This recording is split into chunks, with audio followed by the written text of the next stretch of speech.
Hello, this is Mole Man in the morning. Good Mole Man to you. Hello, welcome to Mole Man in the morning.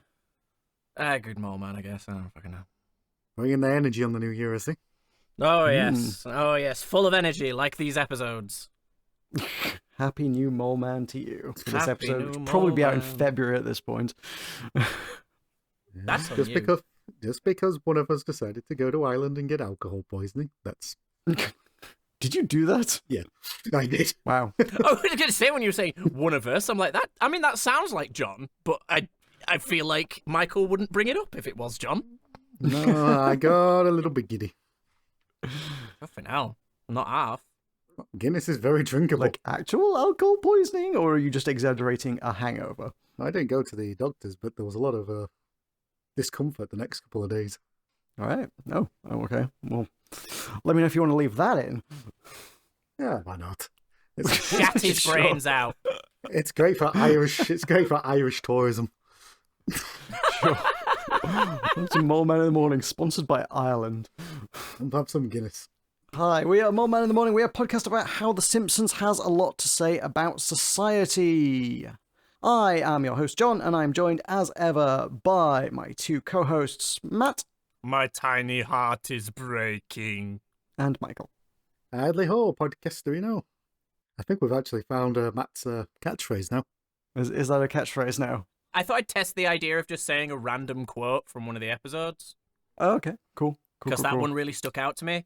Because as much as it is the first episode that this happens in. This is the one that is the most obvious that McBain is supposed to be Arnold Schwarzenegger, because even his Yes. wife is called Maria, Yes. and I don't think Arnie's wife was called Maria, but she was called like Marie. Yeah, it was, or so. yeah. She was called Maria. Yeah, I thought so. It's but I Maria. wasn't- It's Maria Shriver. Maria Shriver. Yes, yeah. So it was like it really felt like they were. It just felt really on the nose this time. But yeah, him saying "my tiny heart is breaking" was just very funny to me. Okay, fair enough. We delight in other people's misfortune. We do. So, to give anybody any context as to what that quote is from, we have two episodes to talk about today. It is Season 5, Episodes 20, The Boy Who Knew Too Much, and 21, Lady Bouvier's Lover. We are drawing very close to the end of Season 5. One more episode. Yeah, we'll be finished We'll next be time. into Season 6 next time, yeah. I'm Whoa, gonna, how make the a- time I'm gonna flies. ask a question of the Simpsons know-it-alls. Is this the only Jacqueline Bouvier centric episode? Oof, that is a Because incredibly good I question. do not recall any others, and even this one, she is barely in it. Yeah, I don't remember any. Like, No, I don't You either. say know-it-alls, but like, you know, there's a good 20-something seasons I don't Yeah. know about. So it may well be that when they were really scraping the barrel in season 28, they were like, we haven't seen Jacqueline Bouvier since season 5. Let's bring it back. Yeah, because it was mostly just another Abe centric episode with Jacqueline as a side character. I'm just having a very quick look to see if there are. The Wikipedia lists Jacqueline Bouvier episodes, but is this Are they episode just like focused she on her? appeared in, or yeah? It does specifically say episodes focusing on Jacqueline Bouvier, and it lists 3 of them. 3. Well, as far as I'm 3. aware, like Marge's dad has never actually had a consistent voice actor, because we googled that as well. Like I don't think he's ever like spoken. Yeah, to be fair, this counts Bart versus Thanksgiving, which we watched in season 2 as being a Jacqueline Bouvier episode, and I would say I don't think that is a Jacqueline Bouvier episode. Yeah, that no, not at all. There's also, I wasn't far off, the first episode of season 29 is considered to be a Jacqueline Bouvier episode, according to the Simpsons wiki. Is Abe isn't voiced by Dan Castanella, is he? It's what's his face, the guy that voices fucking everyone. Abe Simpson. There are so many characters I cannot remember who does which voices much of the time. Played by it is Dan Castanella. I mean, that kind of makes sense that they both voice their parents. Yeah, fair enough. Yeah, Anyway, I mean, Simpsons. also, like, any episode that's just like, hey, all the Bouviers are here is, like, murder for Julie Kavner, because she has to do, like, the scratchy voice for, like, half the cast. Oh yeah, I forgot. We should probably mention that because I don't know if we mentioned it last time, but rest in peace to the It was the French Canadian French Canadian actress. Yeah, Beatrice Picard. Yeah, rest in peace, Beatrice Picard. 9th of December. Indeed. She voiced Marge for as far as I'm aware, as long as the English.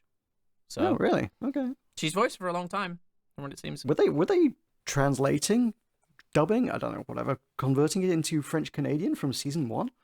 Probably not, but they probably then did do season 1 at Yeah. some point. Okay. Yeah, that's fair enough. Yeah. So she's she's done as much time in the booth, as it were. fair play. Yeah. Fair play to her. But yeah, when I saw it at first, I genuinely thought the voice actress for Marge had passed away, and then I had this very awkward moment where I was like, "Oh, thank God, it's not the real Marge," and then went, "It's still a person, Matthew." Yeah. Yeah. Dear. But anywho, Anyway, before we dig into any more details, why don't we do the usual starting matter, which is what the hell are we drinking this week? I am being very British. I have a cup of tea, and then I will finish that with what I saw in my local Tesco, which is Cruz Campo. I have no Okay. idea what it is. I will drink it, though. It looks like a lager. It's Spanish lager. It is. It's entirely Spanish. decent lager. It is Spanish fine. Carlsberg, I believe. Hey, there yeah, you go. Sorted. I think it's Carlsberg answer to fancy imported lager. Yeah. I'm It's okay with all that. right. You'll be all right. I never expect, like, fucking anything from lager, just that it tastes like lager. So as long as it does that, I'm usually quite pleased. Yeah, there's not like, I mean, I would say there's not like a world out there. I think lager enthusiasts would differ in opinion, and even as someone who worked as a brewer for 3 years, I still don't think there's that much in lagers really. Like most of them are pretty lagery. I think But- we've just lost the German audience. Sorry, German audience. But as we've learned, I like my beers simple in general. So I don't want them to add anything to lager. I want it to taste like lager. So Yeah, fair. It's probably going to do the job pretty well then. hell yeah. Michael, what you got? I am not being very British, and I am drinking a peppermint tea. No, I have the same. And after that, I will be consuming a strawberry yazoo. Because Y- oh, strawberry- a Yazoo. Oh, like yazoo. oh, The oh, milk right. drink. yes, the milkshake. That is a combo, man. I know, I think it'll go well together. Mint, Mint and strawberry. mint tea and yazoo, I just think is a very odd combo. It's a choice. I'm going to It's- establish. I mean- I'm establishing I'm not drinking them at the same time. Yes, I know. It's just weird to be like, I'm having a mint tea with a yazoo chaser. Whoa, proper lads' night. Again, Ireland recovery. What are you drinking, John, what are you drinking, John? I've got another Vault City beer, as I again got bought a few a little while ago, so I've been saving them because the Vault City does very stupid beers, so they're great for podcasting. This is Juice, which is I don't know why that. Just like everything you said, followed up by this is juice. it is called Juice. The name of the beer is Juice, Is juice. Nice, excellent. which is really weird because it's a collab with Brew York, and I worked at Brew York when we made Juice, which was a collab with Vault City. I have drunk this beer, but made by a different brewery before. oh, that's So, weird. so this is like, I guess Vault City have taken the recipe we made in 2022, I think, and remade it. Damn. It is beer with mango, peach, guava, and orange. For fuck's sake. I have a weird notion the original one had banana in it as well, if I'm honest with you. Why? I don't remember the banana in it. I might be wrong on the banana. We put banana in something. It was a very Just- fruity beer. Banana should never be near anything alcoholic ever. Oh god, that's not great. Yeah, I'm not surprised. It's got 3 fucking fruits in it when most beers don't need 1. No, it has 4 fruits in it. I hate you. That's the perfect number. No, it's not. Stop butchering beer. Yeah, Never. that is some proper beer butchery right there. Yeah, no, that's Well, enjoy your diabetes. that's too much. God, Jesus Christ, what have Well, you I gotta done? finish it now. Well, apparently so, yeah, and I will, but like Chug, it's going to be chug. forced. Alright, fucking hell. The Boy Who Knew Too Much. It is episode, what did I say, 20? Episode 20 of Season 5, aired yes. on May 5th, 1994. Wow, I am almost half a year old. Woo! Woo! Happy half birthday to you. Thank You you. old bastard. Would you like to know what happened on this day? Yes, Please please. tell us. Yeah, absolutely. Well, Labour beat the Conservatives in British local elections. Okay. Hooray. And nothing bad ever happened in politics ever again. I mean, local elections not even like noteworthy, particularly. Really, like, famously, Labour did not take over till 1997. So, like, as national government. So, like, this is absolutely nothing. Footnote in history. Slow news day. Very, very much. Anything slow else, news day. Michael? Yeah. Joan Rivers and Erin Sanders' stage comedy, Sally Moore and Her Escorts, starring Joan Rivers, opens at the Helen Hayes Theatre, New York City, and runs for 50 performances. Good for Joan Rivers. Also in really small letters at the bottom, North Yemen Air Forces bomb Aden, South Yemen, which seemed slightly more important. Why is that in small letters? That seems like news. That seems slightly It's more not as important. important as Joan Rivers' stage comedy. All right, no, that's fair. We do like Joan Rivers. So the UK number one is The Real Thing by Tony DeBart. I have no idea what that is. Never heard of that. Nope. And the US number one is The Sign by Ace of Base. That will be some sort of dance number, I'm assuming. I guess so. All I can think of is that other band. I saw the sign. I opened up my eyes. I saw the sign. Saw the signs. Which is definitely not Ace of Base. Because that doesn't strike me as an Ace of Base kind of song. No, but that's what. So, if you just say the word "sign" to me, that's usually the song that springs to mind. Because of fucking Jim Sterling singing it once. Okay, right. All right, shall we get straight into the episode? Because I've got nothing Well, else. let's head on in, for sure. Go Yeah. on then. Right, so our blackboard gag. There are plenty of businesses like show business. I like that one. I like Start actually- as that you I mean, one. quite- I actually start as quite you like mean to that. go on. Start as you mean to go on. I got a genuine, real chuckle out of me. I liked that one. I liked How? it too. I thought How? It just, I don't know, it caught me on the funny bone, I guess. I It was made like, me think- haha, yes. it made me think of the song. There's no business. Yeah, like that's what it's show business. referencing, That's not- Michael. Yeah, Well, yeah, I that's know. not a joke, though, but okay. Then it brought back a warm memory. That's all you can ask for. Isn't it? Okay. I have no warm memories. I live in the cold north.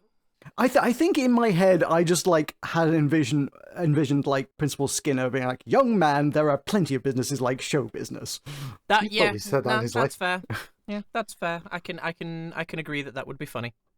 The couch gag, the family run in and realise they're on the David Letterman show. This made me laugh. Oh, that was fun. Last scene in The Last Temptation of Homer. Wait, this one's used. Man, this one definitely felt new to me. I actually Yep, don't- second yeah, time I we've seen don't- it. I don't actually remember Damn. it previously. Yeah, me neither. So our episode begins with it being a really bright sunny day. The kids are standing in the doorway looking sad, and Bart is lamenting the fact that it's like they're going to prison, and Lisa says they're not imprisoning us. At that moment, the Springfield prison bus shows up. I was expecting a shut Yep. up Lisa moment here as well, like her saying they're not in prison, and then like saying kind of like a Martin line, like it's a privilege to go to school and learn about this great country or some shit. But no, it literally is just a thread line to the bus arriving. Yeah. So Otto reveals that the prison bus broke down, and then he tells the kids to sit down before he'll blow their heads off. As he's then called out about this, and says, "Sorry, the bus and him have a shining thing going on."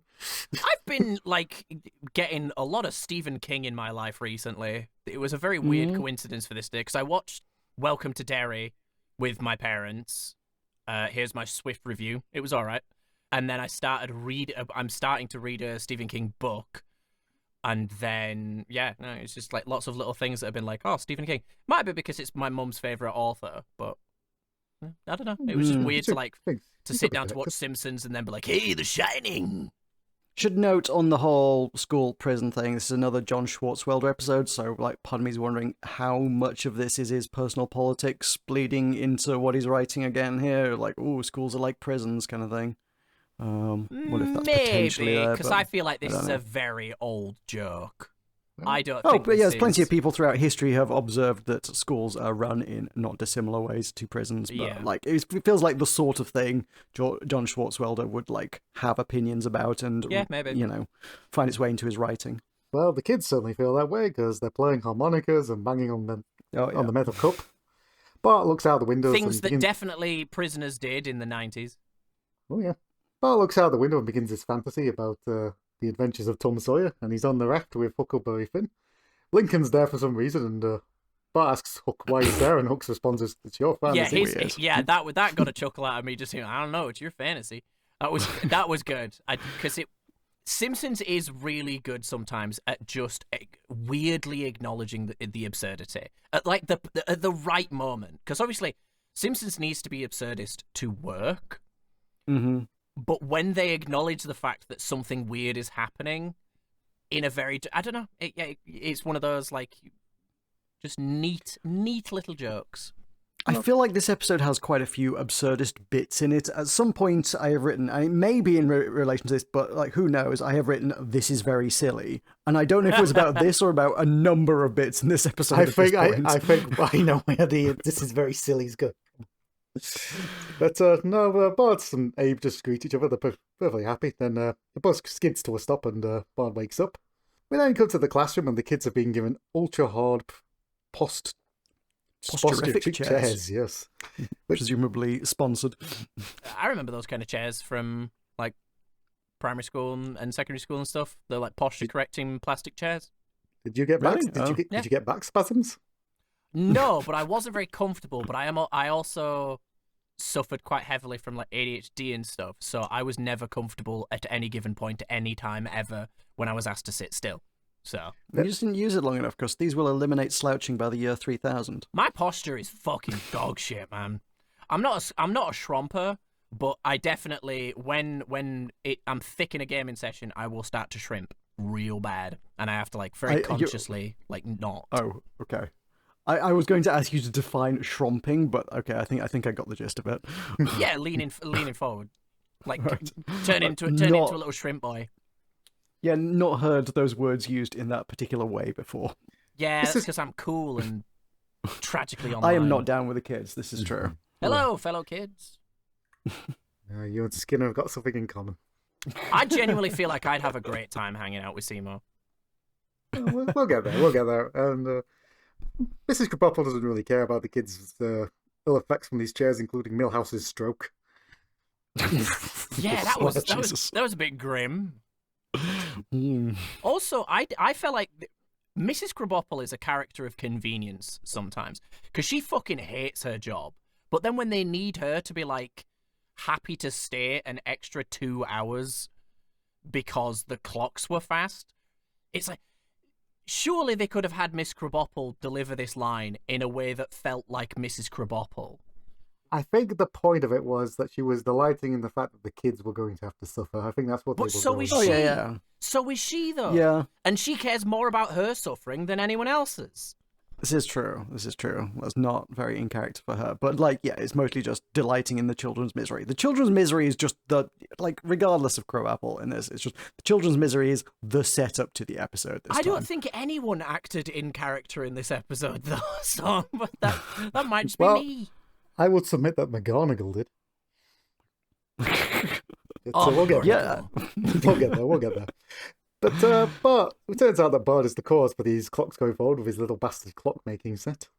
I did like Lil Bastard clock fixing set. I had to have a quick look at the freeze frame in Frankiak. He's got a jar with a snake in there as well. Who doesn't? Quite good. So Bart looks out the window and he sees this glorious sun, and then sees Freddie Quimby's sports car drive past, and Bart has supersonic hearing because he can hear him say from quite a distance away. That's really impressive. And to think I got all of this out dropping out of the 4th grade.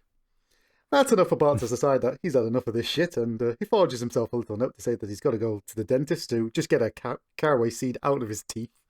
Because you go to the Sure. dentist Under, for that. say under his crown or something. Under his bridge work. Under his bridge work. What does that mean?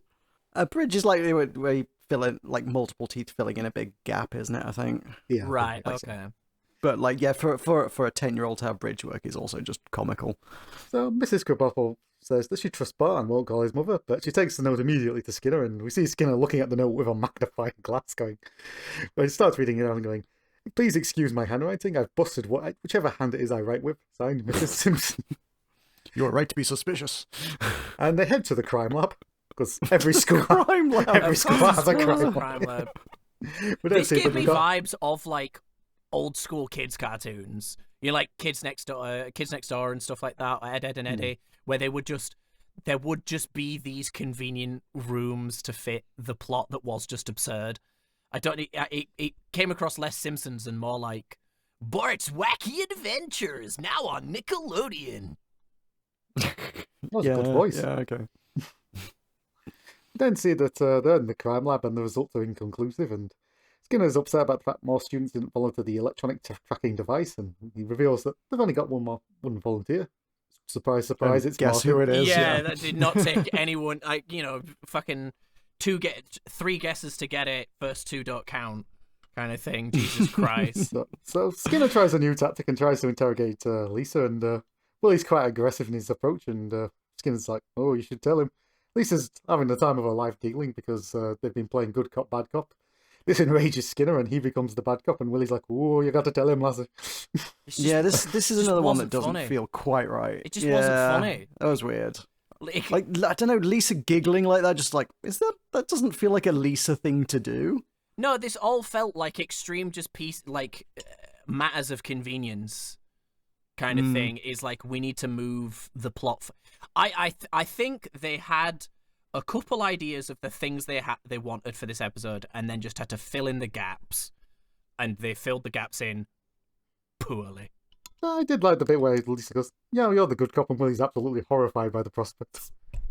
I just didn't find any of this bit funny. Like, it just was I dumb. don't know, I enjoyed Willie and Skinner playing good cop, bad cop, and getting it completely wrong. But, like, yeah, again, Lisa was just kind of a weird character to be interrogated like this, and weirdly written here. I don't know, I like, throughout this, like, there's a lot of good gags. It is all a very, very silly and strange episode. But, like, I don't know, I had some good laughs in this. We then cut to Bart, and he's out by the river fishing, and he's enjoying the good life. And as he says it, the joys of mortgaging his future. I did like that. That was clever. He then sees a raft approaching with what appears to be Abe Lincoln and Huckleberry Finn, and My Bart thinks his fantasy fantasy. is coming true. But it's 2 homeless men who ask him if he wants to see a dead body. Bart just runs. Yeah, Well, at least Bart caught the fish. He took the And fish also, ring. I liked the again, funnily enough, Stephen King reference, because this was Stand By Me, Stand by me. Is it? which Oh, yeah, okay. I don't The think dead body. did he write it as Stephen King, or was this under his pseudonym? I genuinely can't remember. I think it was under. Sorry, what's this a reference to? Stand By Me. That it's a film based on a book, as far as I'm aware. No? Yeah, based on Stephen King's novella The Body. It's, So it's 2 Stephen King references in one episode. We might be able to see if there's more. Have you not seen Stand By Me? Nope. Oh, cracking film. Absolute classic, 1986. Okay. It's one of the few films that is like centered around kids that I can stand. Cause Okay, right. one of the main, like, just as Matt being a curmudgeon, one of the main reasons I could not get into Stranger Things is because I just hated all of them. I just hated all of them. It's like, oh, That's a good reason what not if to this- like something. What if this girl doesn't like me? The world is fucking ending. No one gives a shit. I hated it. I care. I fucking hate that show. Kids have different priorities. Yeah, and that's annoying. Kids should act like adults all the time. Is it the kids who are wrong? No, we'll Yes. get there. We'll get there. So Skinner is now on the hunt for Bart, and its first stop of call is the Springfield Natural History Museum, and Skinner's quite confident about this as he's saying, "You're mine, Simpson." We then cut to Bart, and Bart argues with the movie mate that if he was under 17, he'd be in school, Sound logic. and that's enough to get him into Boobarama. Boobarama. Gotta love I a guess bit that- of I guess- Boobarama. I think that was the first run of pitch for Futurama. I mean, it's not far off with what some of the gags in Futurama sometimes. I think that is a Futurama episode, probably. Probably. I'd hope so. It'll be the Amazon one, won't it? That's exactly what I was thinking, yes. I would have assumed it was one where they got infected with some kind of weird space virus where all the women just grew absurdly large boobs, and the whole gag was just lol big boobs. That's season 10. Gotta fill that up. I've not watched the recent stuff. You can't tell me that doesn't sound like a Futurama episode. Oh, no, I'm sure it has crossed someone's mind. Quite possibly. Skinner can't find any children at the 4-H club either, and he now begins to question if he's out of touch. Then he decides, nope, it's the kids that are. I'm sure you have all seen in meme format. I was Yes. fucking amazed that this meme, one of the most famous Simpson memes, I think, of recent years, came from this fucking episode. I'm starting to get an impression that you're not a fan of this one. I'm amazed anyone remembered this episode existed to find a quote worth quoting. Bart goes to an auction house, and he's the winning bid of 2.3 million, and then he runs away. The auctioneer then goes to the second highest bid of 2.1 million, but he also runs away. And the auctioneer just has to ask, did anyone make a serious bid on this? And everyone goes, yeah. Can you do that? Are you allowed to just run away from an auction? No. But also, Pretty again, just sure another there's bit like that a- just kind of peters out. Yeah. It just didn't go anywhere. I think there's a Yeah. I think there's pretty legal obligation that once you've done that, you kind of have to pay for it. That's what I thought. Yeah.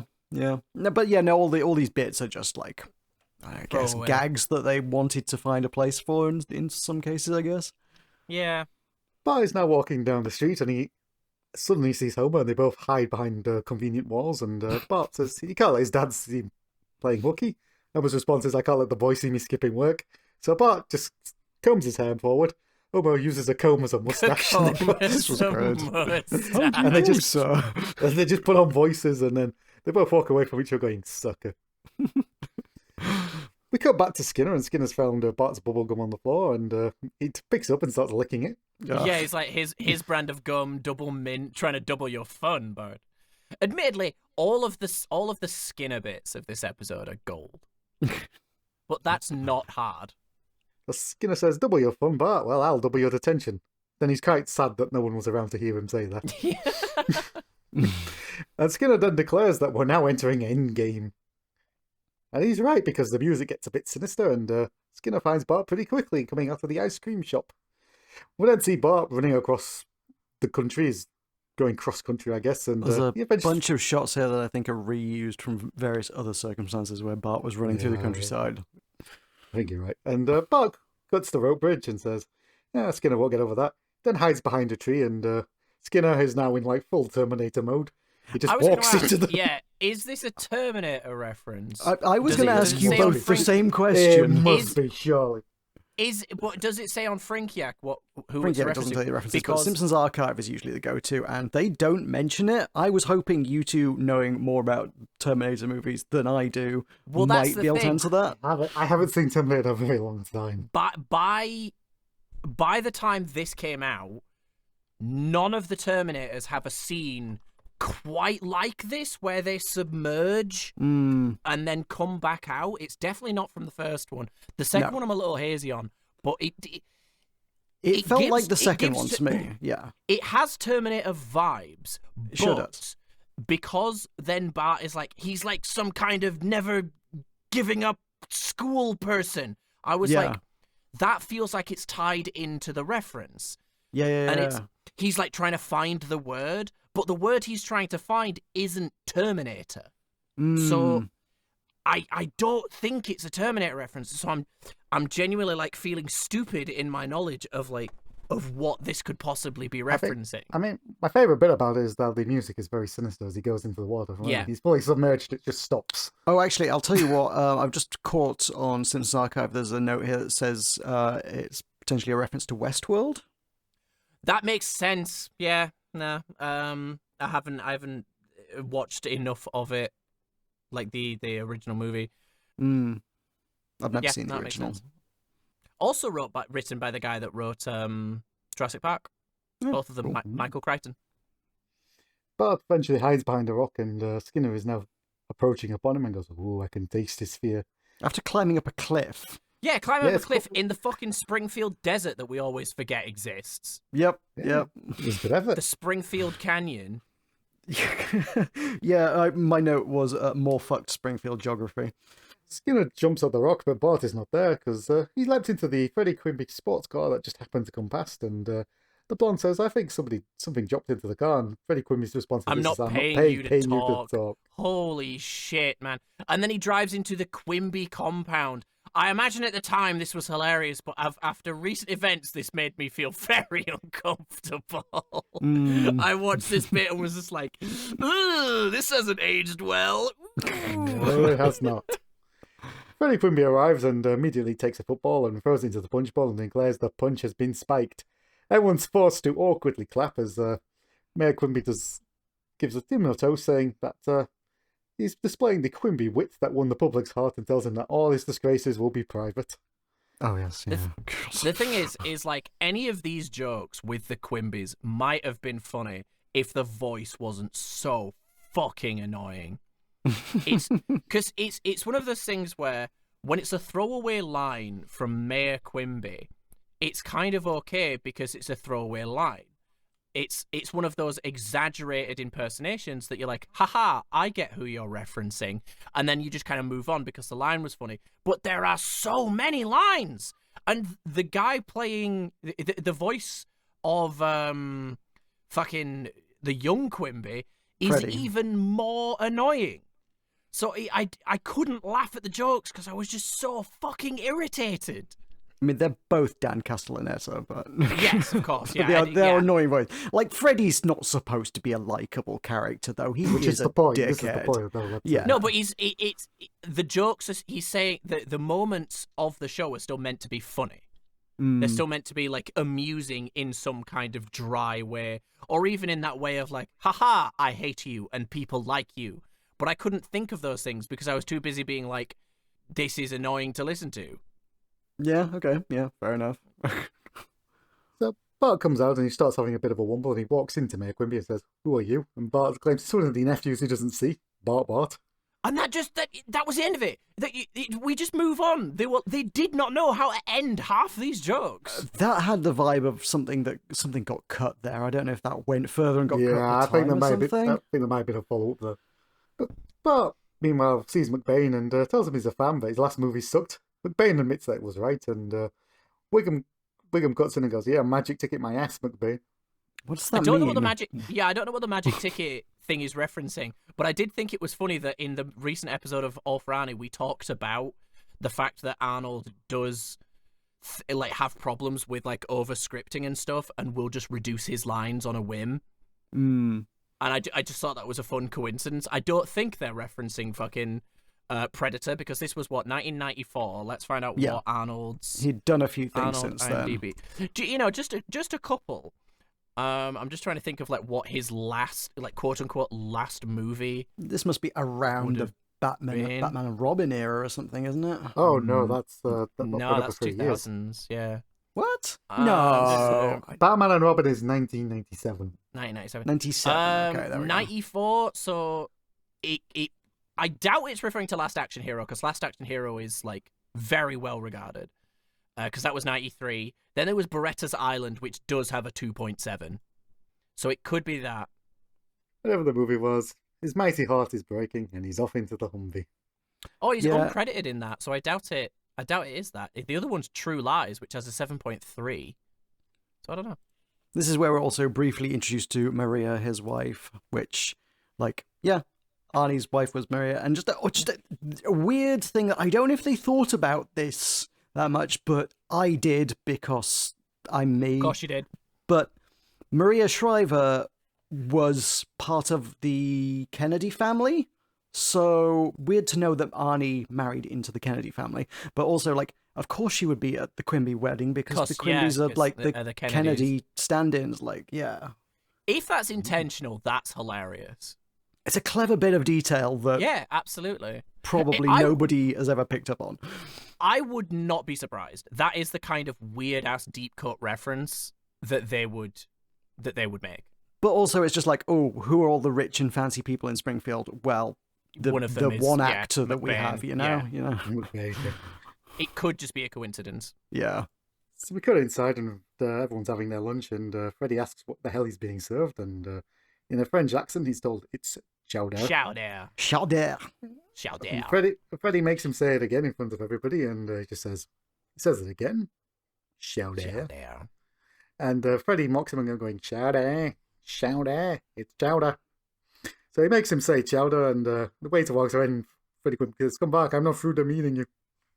Yeah, it just wasn't funny, because... Yeah, the joke was is rich people suck. Yeah, but I didn't have time to laugh at the joke, because I found his voice so fucking irritating. Yeah, no, that's totally fair. We cut to Bart in the kitchen, and Bart sees the world's largest Rice Krispie square, and he takes a bite out of it and goes, the rich know how to live. This was funny because if you think about it, it's like, that is what a child would think is rich people living. It wouldn't be, the idea, because a child wouldn't think of foie gras or anything elegant or chowder. He would think of just a really big Rice Krispie square. Normal food, but impressively big. Exactly. Just bigger, more, and I think that's quite clever. Freddy on the way to come in, and Freddy wants him to repeat chowder again, and the waiter finally says, never. And so this leads to, off camera, okay, you asked for it, I'm going to enjoy this. And we then hear loads of painful crashes and banging, and we then see the waiter fall to the floor, and Bart go, ooh, that's gotta hurt. And he falls in the, wet floor sign shape, which was fun. Impressive. Oh, yeah. Everyone comes in, and Wiggum declares that someone has taken a bite out of the Rice Krispie square, then realises the waiter's been brutally beaten. And the beat at waiter. We then go to the Simpsons kitchen, and we see the paper that has a picture of Freddie Quimby being arrested. Marge is very aghast about the whole thing and says that she hopes that Freddie Quimby gets what's coming to him. Bart points out that he's actually innocent, and Lisa goes, how do you know? There weren't any witnesses. Bart gets a bit sheepish now, and he tries to deflect the thing by reading the funny pages and goes, oh, look, Charlie Brown said, good grief. I did not see that coming. Yeah, this just... Spoiler alert, Charlie Brown has said that a fair bit over the years. Guys, this episode sucks balls. We then cut back into Bart admitting to... We cut back it's fine. Just keep going. We can do this. We can get through it.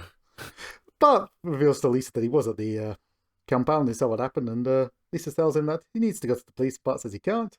And then, as the bus pulls up, we see the reason why, as Skinner says that he knows Bart cut school. Right at the fucking window.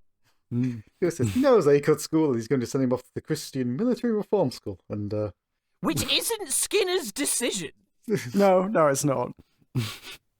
But also, again, there are just little lines that are quite funny. So Lisa's like, oh, why can't you do that? And Bart's like, what he said. It's like, yeah, that got me.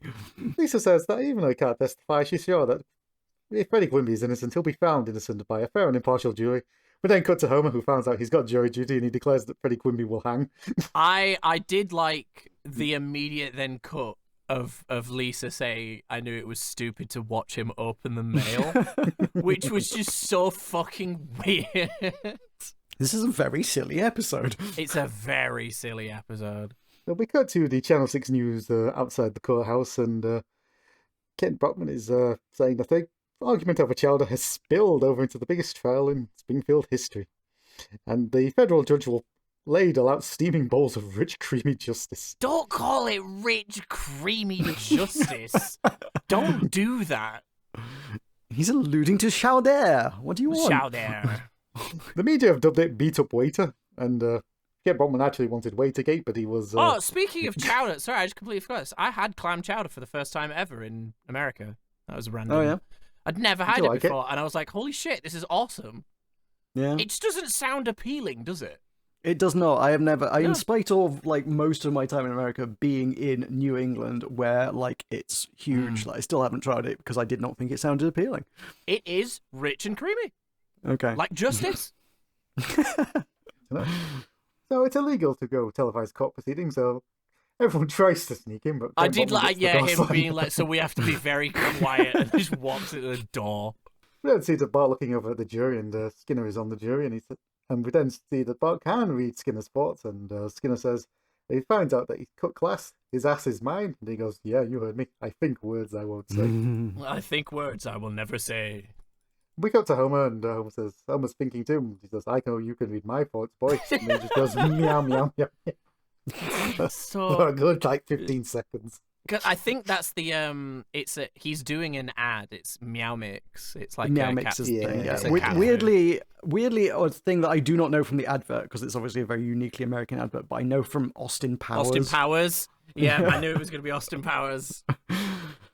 So the lawyer tries to say that he'll prove that Freddie Quimby is innocent, and his first opening gambit for this is to prove that the waiter wasn't born in Springfield. He wasn't even born in the country, which shocks all the reporters to go report this. Lionel Hutz angrily tells him that he needs to tell sounds like him the everything. American justice system. There was also Right. like a very brief kind of like blink and you'll miss it kind of gag there, which like the court artist was Matt Groening. Was Matt Groening? Oh, yeah, I yeah. forgot about that. I did like that. We got to Mo giving witness testimony that he and Freddie Quimby were together all night collecting canned goods for one of those loser countries, which impresses the courtroom. He has to be innocent. Chief Wiggum comes and gives him a big bag of the dollar sign on it, and Mo goes, Fucking my dollar laundry. sign. It's so daft. Bart then says to Lisa they don't need his testimony because Lisa points out because Mayor Quimby is buying his nephew's freedom, and Bart goes, the system works. Yeah. We got to Lionel Hutz, and Lionel Hutz has got his expert testimony of Dr. Hibbert that's argument is that only 1 in 2 million people has the evil gene. So Freddie Quimby has the evil gene, which includes Hitler and Walt Disney. 1 in 2 million people is a surprising amount of people. A random ass dig at Walt Disney. I have heard like very mixed things about Walt Disney. Some people, it always seems to vary, but just felt very random. From what I've heard about Walt Disney, he was extremely racist. Yeah, but everyone was. Everyone That was the is style now. at the time. It was Well, the style yeah, at the that's true. time. It's like the onion on my belt. A bit of racism. Just a bit of classy racism, you know? Yeah, this is the entirety of Lionel Hutz's defence, and he rests his case, and the judge goes, "Wait, you rest your case?" He goes, "Oh no, I thought that was a figure of speech." Yeah, figure of speech. Case closed. He just knows lawyer expressions, that's it. Apu interrupts proceedings to point out that Homer has fallen asleep and has got glasses with eyes drawn onto them. The judge wakes Homer up and tells him to hand those over, and Homer does while he's laughing, and then puts on another pair. And And he's those. still to hand those over too. What a fucking grasser poo. Yeah, what's wrong with you, Apu? Well, he takes jury duty very seriously. Well, he Apparently. would. Fucking nerd. The lawyer then calls Freddie Quimby up to the stand so everyone could just bask in his innocence and gentle decency. And this goes horribly wrong because after Freddie Quimby declares that he loves everything on God's green earth, and the lawyer says, "Well, you wouldn't complain about the mispronunciation of the word chowder," and he goes, "That's chowder," and then threatens to kill everybody, including the jury. Which is also sort of like a dumb thing about this episode of like he wasn't annoyed that he was saying it wrong. He was amused. And then it just kind of they decided, no, now he's annoyed by it. It I don't guys. Oh, Guy. He's a rich dickhead. Like, he doesn't Yeah, have it's to fair. like have coherent motivations. This is true. The lawyer admits that did not go well, as he which I did laugh at. So then hear the jury talking about how the decision won't take very long because he's clearly guilty, and Jasper is quite excited because he said that the dog from Frasier is going to ride the dolphin from Sequest, which Yeah, what the does sound fuck? like that does sound like a hell of a television event if that's happening. Lisa then points out to Bart that Freddie Quimby's horrible, but he's innocent and he's going to jail, and Bart wants Bart coming forward, but he overhears Skinner saying he can't wait for the sentencing because that's where he really shines. I'm not sure Skinner has any involvement in the sentencing, but there you go. No. Again, this like I have multiple notes, identical notes on this episode, which are just that's not how courts work. I think one of them pertain to that bit specifically. So Bart has this fantasy where Skinner sentences him to a hard labour in the cafeteria, and we then see Bart has become a lunch lady, and he goes, "More cream corn, Jimbo Jr." And Jimbo Jr. is not very appreciative, calling it tastes like cream crap. Bart Bart's goes to watch head the gets potty mouth. absurdly big as he ages, apparently. Also, there was some point in the court scene where Bart makes another one of those weird as fuck references for a 10-year-old to make. He referred to Klaus von Bülow. I think Yeah, I don't know if I'm pronouncing that correct, but yeah, it was. I think it was recent-ish in the public imagination at that time. Like I had to look it up because, like, how the fuck would I know what the fuck he was talking about? But it was like the 80s, I think, the trial took place. But yeah, it was a guy who was like acquitted of murder. But I didn't really dig that much into it, but I guess it was a very similar case to Freddy of like a rich guy getting off by being rich. Yeah, it's just it's one of those, like, I've said it before, those gags with Bart just like random, like the one a while ago where he like made a random ass jab at the Oscars. I'm like, just have anyone else say these things, because I don't know why it just bothers me when Bart says it, because it's just dumb. I don't know. Mm-hmm. Lisa brings the judge over, and the judge goes, "You've got something to tell me." And Bart says, he just wanted to tell her how great it is to finally see some chicks on the bench, and then says, keep up the good work, Toots. The judge then looks at Lisa, and Lisa is quite sheepish, going, "Yeah, chicks on the bench." They could have all they needed to do to make this gag better was have her look at Lisa and then cut it there. Having it keep going was just dumb. Just to drag us back to Von Bulow again, he was represented in court by Alan Dershowitz, which, like, Jesus Christ, history, like, stop this. You can't keep getting away with this. That's Donald Trump's fucking lawyer. Yep. Yeah, well, history likes repeating itself. Jesus Christ. Everything, trends come back, John. I just don't know why you don't understand that. Everything's cyclical. Time is a flat circle, yep.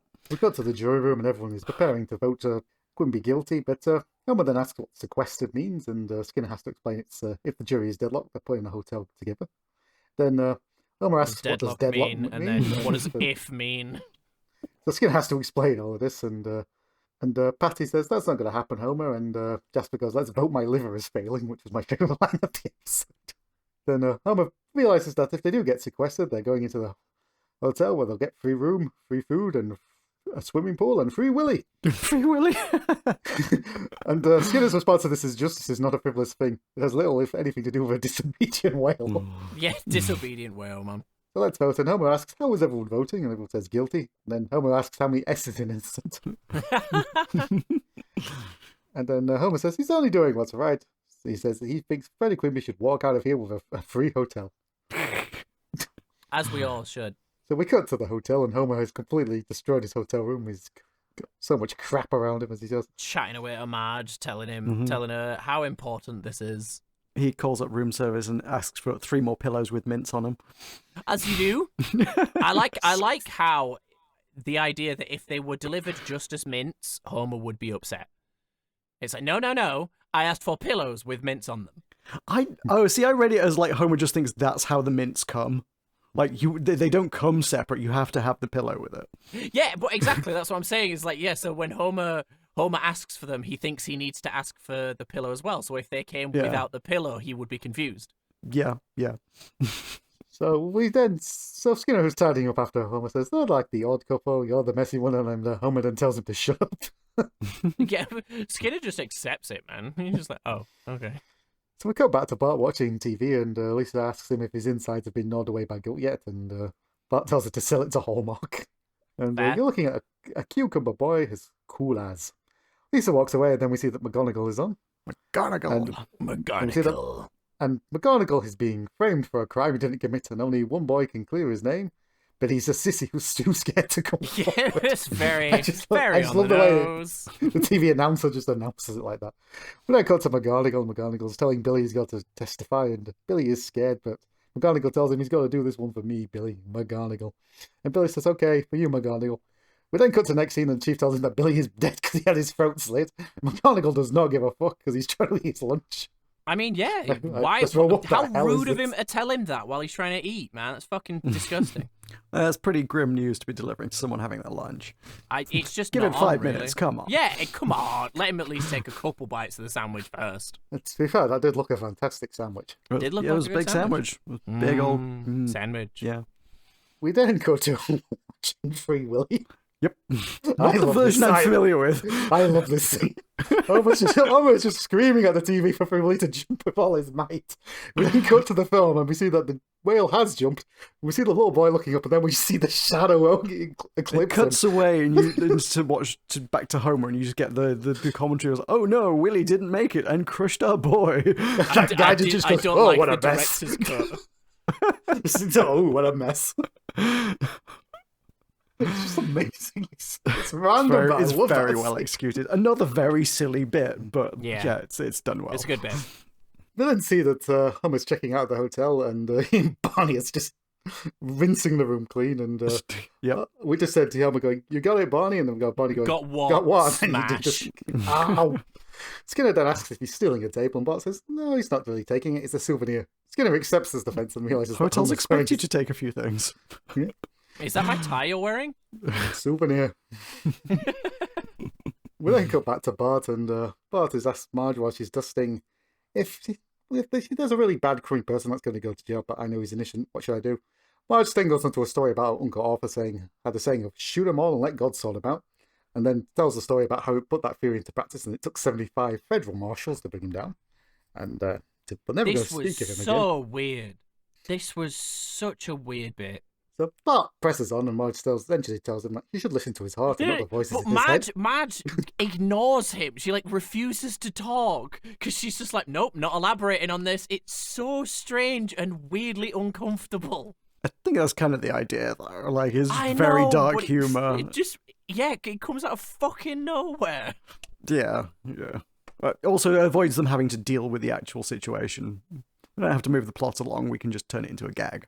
So we Yeah. go back to the courtroom, and the judge points out that reopening a trial is illegal and grossly unconstitutional, but she just can't say no to kids. Not how So- law courts work. Also, Bart's testimony would mean nothing unless he could Yep. actively prove he was in the room. Bart's testimony would mean absolutely nothing. Absolutely, completely. Not how courts work. But this is what you didn't realise. They DNA tested that Rice Krispie square. That's how they knew it was there. Okay, my apologies. See, I've tied it all together. The episode makes sense. Cut to Michael stood in front of a cork board with loads of red string on it. I've been conspiracy theorying this all day. We then cut to Bart's testimony, and we get the flashback to Bart under the table, and it turns out that Freddie Quimby did not touch the waiter. He just nicked a bottle of champagne. We then see that the waiter slipped on the Rice Krispie square, and a series of unfortunate events happened, which included banging head off 4 frying pans, breaking glass, the hand landing in the blender, then the other hand landing in the toaster, then head falling into the oven, a boiling water spilling onto his back, then into the broom closet where all the rat traps were stored, and then crashing into all the glasses.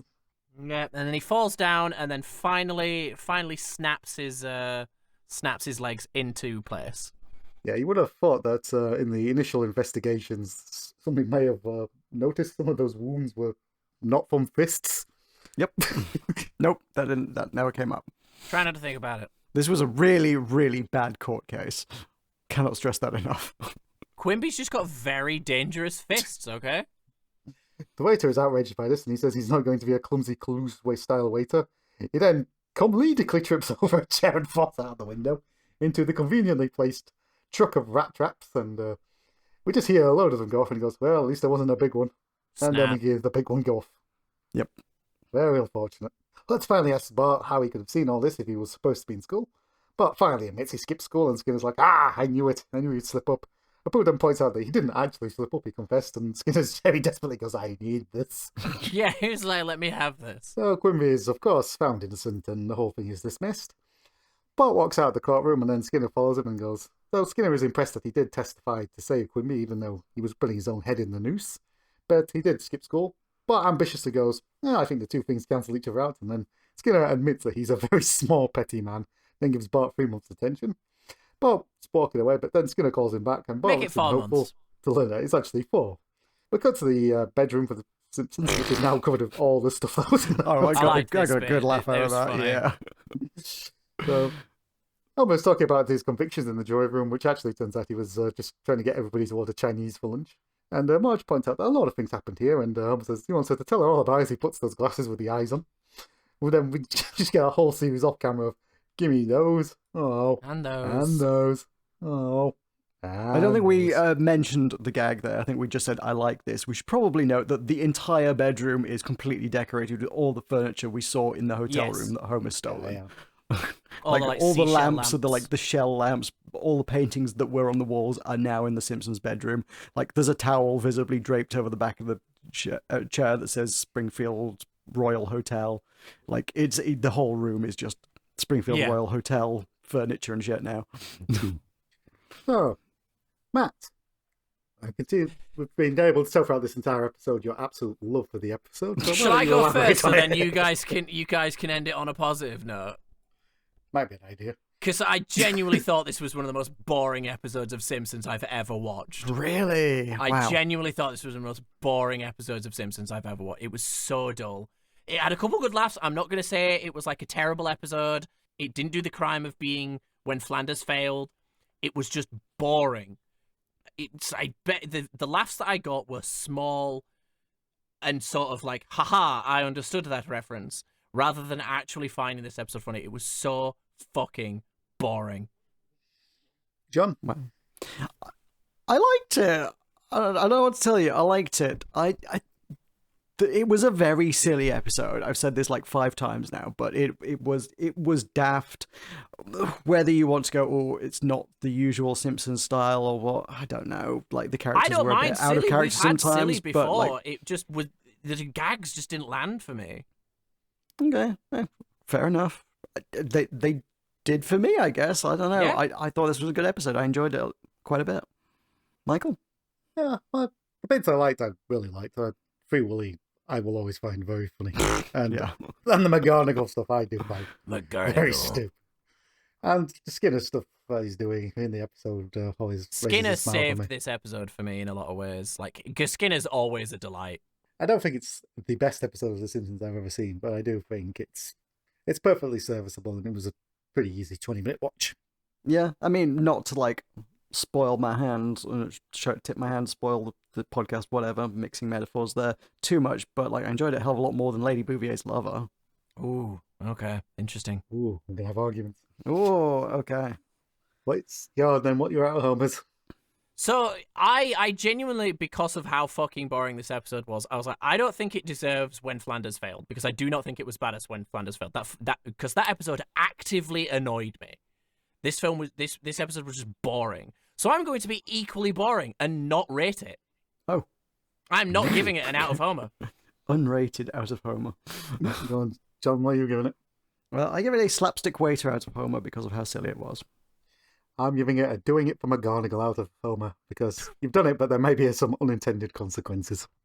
Okay. What did I have to say about society? Yeah, in terms of society, this one's pretty obvious. The court system's broken. While a bad person deserves to go to prison, it has to be for the right reasons, but people will exploit that for their own gain and taint the very foundation of our legal system. Like, the actual what they said about society is like really fucking obvious.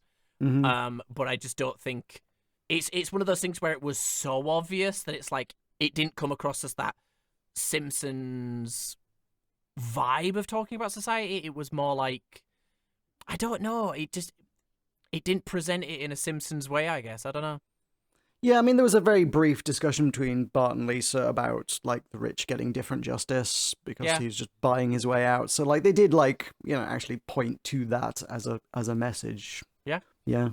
Like, definitely the early bit definitely was making commentary on, like, how schools are like prisons. I think generally portraying rich people as being shitty, like we all know them to be. Yeah, true. Didn't true. expect Alan Dershowitz to have a weird connection to this episode. Slightly horrified by that. Yeah, fuck rich people. Rich people are dumb and stupid and suck. Eat the rich. Eat the fucking rich. That's what this Michael? episode had to say. Eat the rich. Eat the rich. Yeah, Anything else said about society in your eyes? no, just French waiters can't be trusted. That's very Ooh. true. That's very true. A little light racism here on Mole Never Man trust in the the morning. French. Never trust the French. Well, we've established that that's okay. It's classic. It's the style All right, of the well, time. we've lost our sponsorship from MeUndies France. Well, I think we lost that in the last episode. I think. So Yeah, it's pretty fair. Alrighty, ready to move on? Let's do it. Go on then. Okay, Lady Bouvier's Lover, episode 21 of season 5, aired on May 12th, 1994. What on earth happened on this day? Well, Pulp Fiction premiered at the Cannes Film Festival. And the world Cannes. was definitely improved by such a great and classic movie, I like ushering Pulp in the Fiction. age of such a talented director who is not at all a rapist apologist at all. No, Yeah, I mean, great. fuck Quentin Tarantino for being, like, a piece of shit. But like Pulp Fiction is like a fun and interesting bit of storytelling. Well, I've got some more positive news for you because the WIBC Bowling's Queen was won by Anne-Marie Duggan. Well, good on her. That's Cool. it, folks. Slow news day. The UK number one is Inside by Stiltskin. Sounds and familiar, but I don't know. And the US number one is still The Sign by Ace of Base. Ah, they saw the sign. They opened up their eyes and saw the sign. Saw the sign. Sure. Shut up. I have no idea what you're talking about. So our chalkboard gag, I will not retransmit without the express permission of the Major League Baseball. This took too long to. I didn't finish it. I know I'm a slow reader, but fuck me, did I not have a chance to read that? Yeah, it was over 3 lines. Like, this is a long-ass chalkboard message. And the couch gag, the family ran into each other and shattered, which I'm 100% sure we've seen again. We have absolutely. It was when they did like the 3-in-1, the take 1, take 2, take 3 gag. Yeah, it was one of those. Yes, I remember you saying at the time that these would then all be used on their own individually at some point.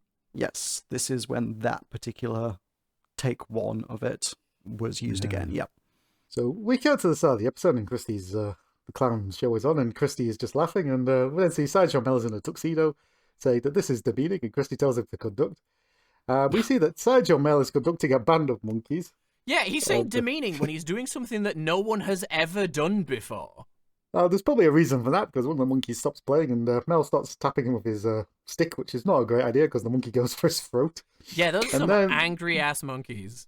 The rest of the monkeys join in, and Bart and Lisa are laughing hilariously, and Homer then asks Maggie, can she point to the monkey? Maggie then points at Homer, and Homer goes, oh, what the babies know. Lisa then asks Maggie to point to the credenza, and Maggie immediately points to it.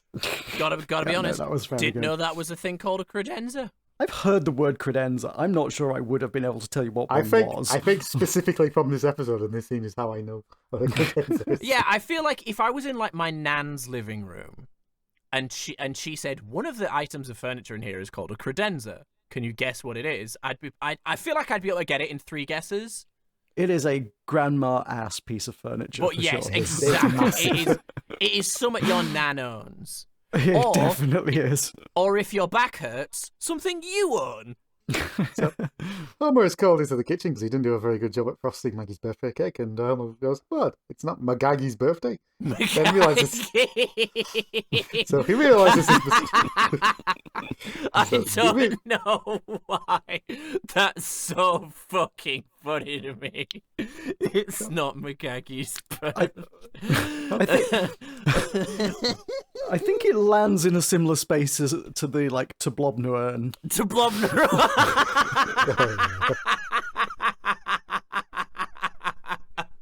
So when you finally found that picture of the Blobner, I fucking died. Oh fuck, my stomach hurts. Oh fucking hell, the Blobner, man. It's with the tweet on top of it as well, because this person is so like, I fucked up while I was drunk. Oh fucking hell! Sorry, carry on. Oh, that got me. I'll give you a minute. Fucking Magagi. Breathe. Homer realizes his mistake and starts to correct the This mistake is going by to end eating up the as one of lettuce. the fucking clips that says Matt is easily pleased. There's a chance. Definitely, yeah. Oh, sorry, carry on. You Because need the to stop next making bit is the also noises. really funny.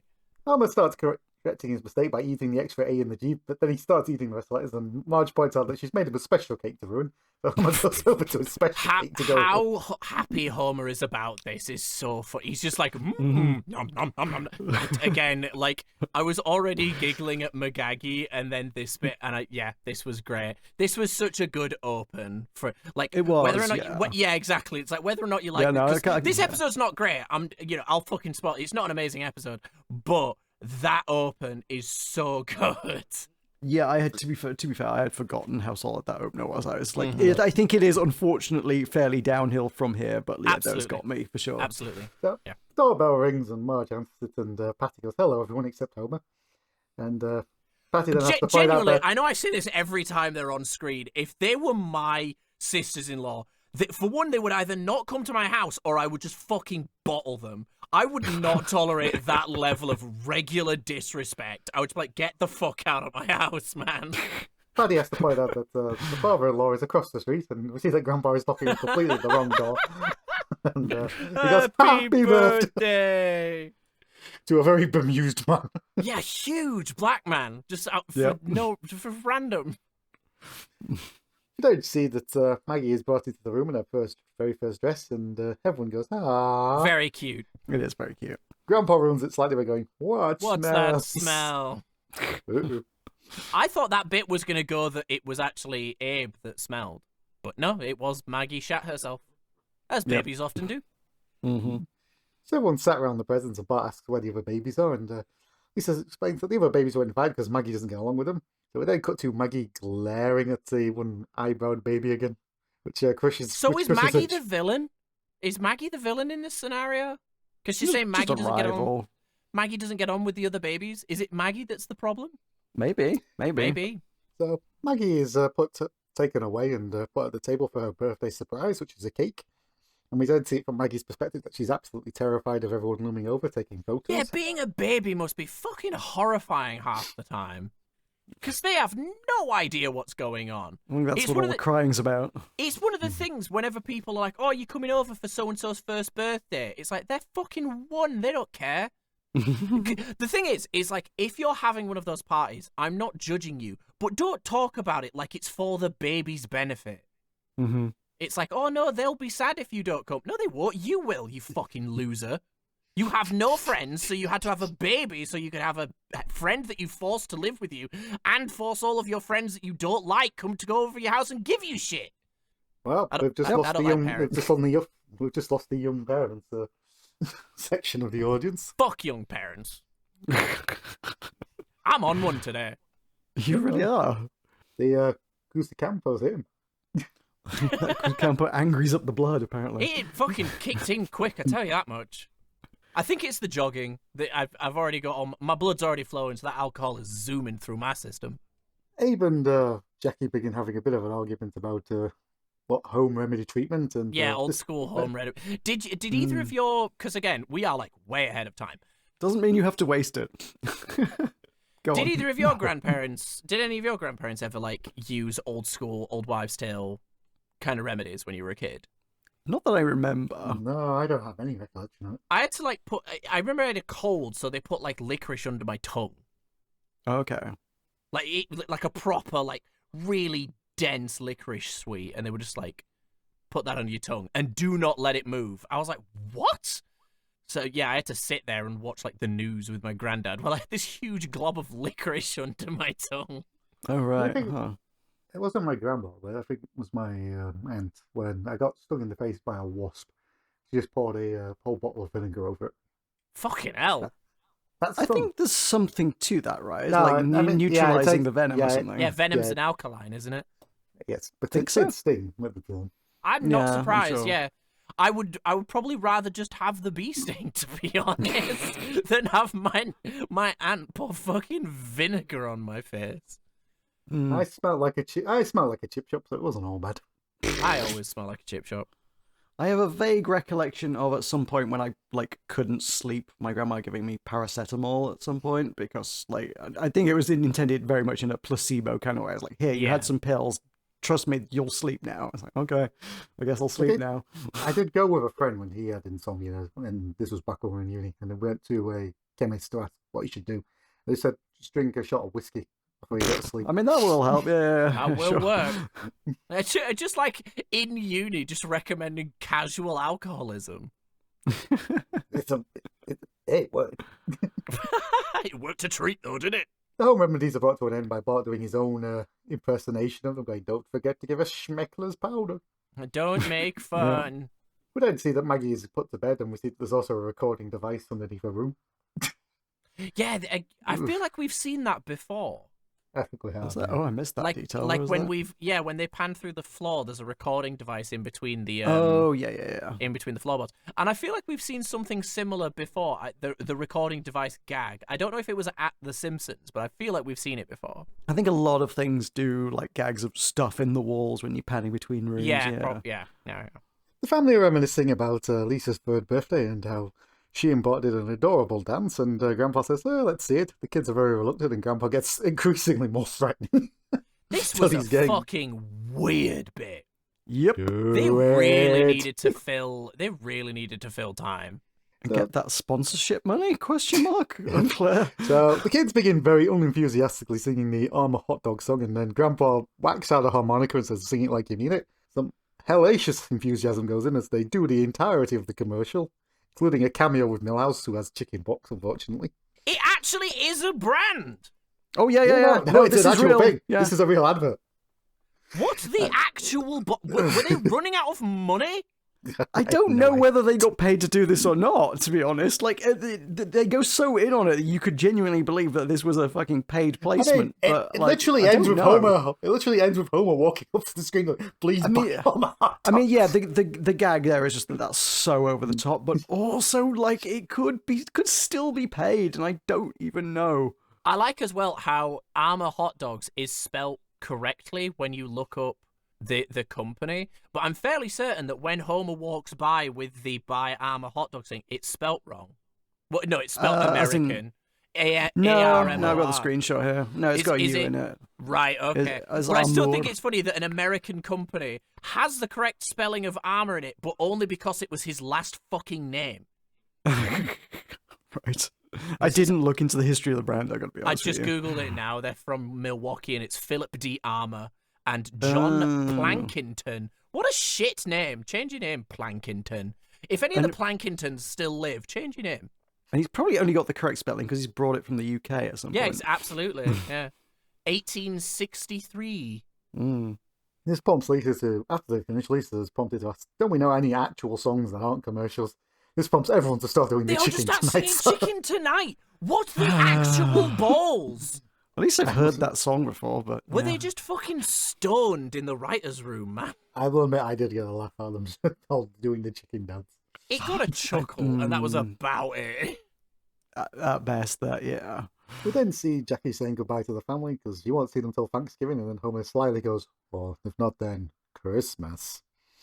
And Grandpa's sad to go too, but he says he's got Matlock to keep him company, then realises it's only 5 minutes, and Jackie orders the sisters to step on it, and the old folks' home bus burns up, and the crazy old man goes, hurry, this Matlock could be our last. Yeah, that's Which was fine. a big... But I was too busy thinking about the fact, why is Abe allowed to come over all the fucking time, but Jacqueline Bouvier isn't? I mean, it does seem like Jacqueline Bouvier is like even older than Abe. Like, she seems infirm, you know? She doesn't seem like she's walking about. Abe's like Abe is shown to be in a home though. Like I'm not unclear on what Jacqueline's living situation is. Is she like in a She's in a retirement home, home? but Or... she's in I a think different she was in a home because retirement home. they go to pick her up later on, and it's also one of the old folks' home. Right. But I don't know. She always just gives the vibe of like she can manage to get from the car to her chair, and that's where she remains for the rest of the day. I don't know. They don't use her character. They don't use her character very often. Yeah, I mean, I think it's just that Bouvier crotchetiness. She probably just doesn't want to hang out with the family. It also probably means that the choice of how they voice the character probably hurts the voice actresses. Yeah, it's also Throat. probably part I of Julie would- Kavanagh's decision. While I think that's possible, I think the greater likelihood is like, well, if we're going to have a relative of Marge, we might as well have Selma and Selma and Patty, yeah. Patty and Selma, because they are like unique characters that, while are very low energy, they are they're unique characters. Abe Simpson is a unique character. Jacqueline Jacqueline Bouvier has no character. Like, she's not like, because she's not established. They don't use her for anything. So I think that's the main reason why. But it was just interesting to me because Abe is like, they'll just drop Abe into it. Like, even if the episode never has Abe in it again, Abe will show up. They never do that with Marge's mum. She's never just in the background.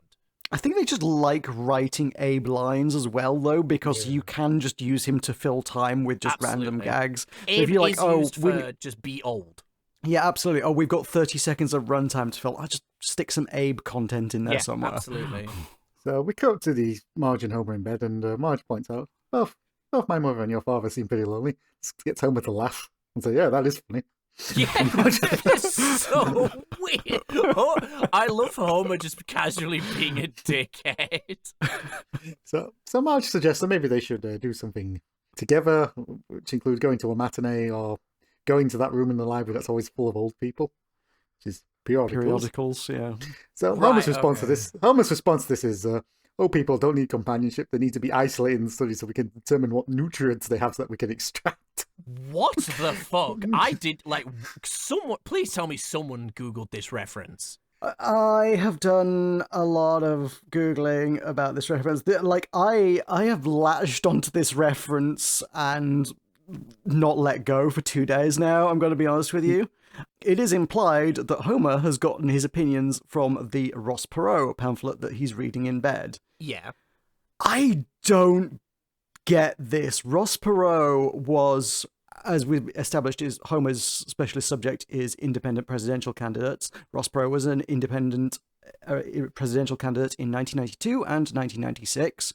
And he wanted to harvest old people's nutrients. Not as far as I can make out, Yeah, no. Because I suspect that may not have gone down well on the vibes. campaign trail. Yeah, like someone clearly, I guess, is, I don't know, dunking on Ross Perot or trying to like say something about Ross Perot. But as far as I can make out, like, I haven't really dug into his entire campaign. I've dug into more of his campaign than I should. But like, by and large, he had pretty good opinions. Like, he ran on a bit of a populist platform. He did very well for an independent candidate. I think he got Maybe like, it's just it's just rallying around the two-party system. Like, America is Yeah. very proud of their two-party system. I mean, yeah, in England 1992 is it he got all, like but 20-something% of the vote, which for an independent Wow. candidate is that's incredibly good. crazy. Yeah. Yeah, I know. Like, kind of damn near broke the two-party system into like more of a British sort of multi-party thing. People have described him as like the father of Donald Trump because of his populist manner of campaigning. Like, his Right. style Yeah. definitely like is reminiscent of the 2016 Trump campaign. But like, he wanted better gun control. He wanted to increase research into AIDS. He supported gay rights. Like, he wanted more equality. He wanted to increase the taxes on the rich. Like, as far as I can make out, yeah, like, let's hear it for Ross Perot, man. I know he sounds pretty good, honestly. Like, I'm reading through all his opinions. I'm like, yeah, no, this guy seems good. Yeah, no, can we have this guy? This guy's alright. This Does Ross want to come to the UK and have a go? It makes me think of that meme of if so-and-so didn't happen, and then it shows, the utopian city. It's like if Ross Perot was elected in America. I know, it right? just shows the utopia. Yeah, Hell he yeah was for Ross opposed Perot. to neoliberalism and Reaganomics, trickle-down economics. Like, he thought that was all, like, a terrible idea and we should get rid of that. What a He was prescient opposed to the fellow. Gulf War.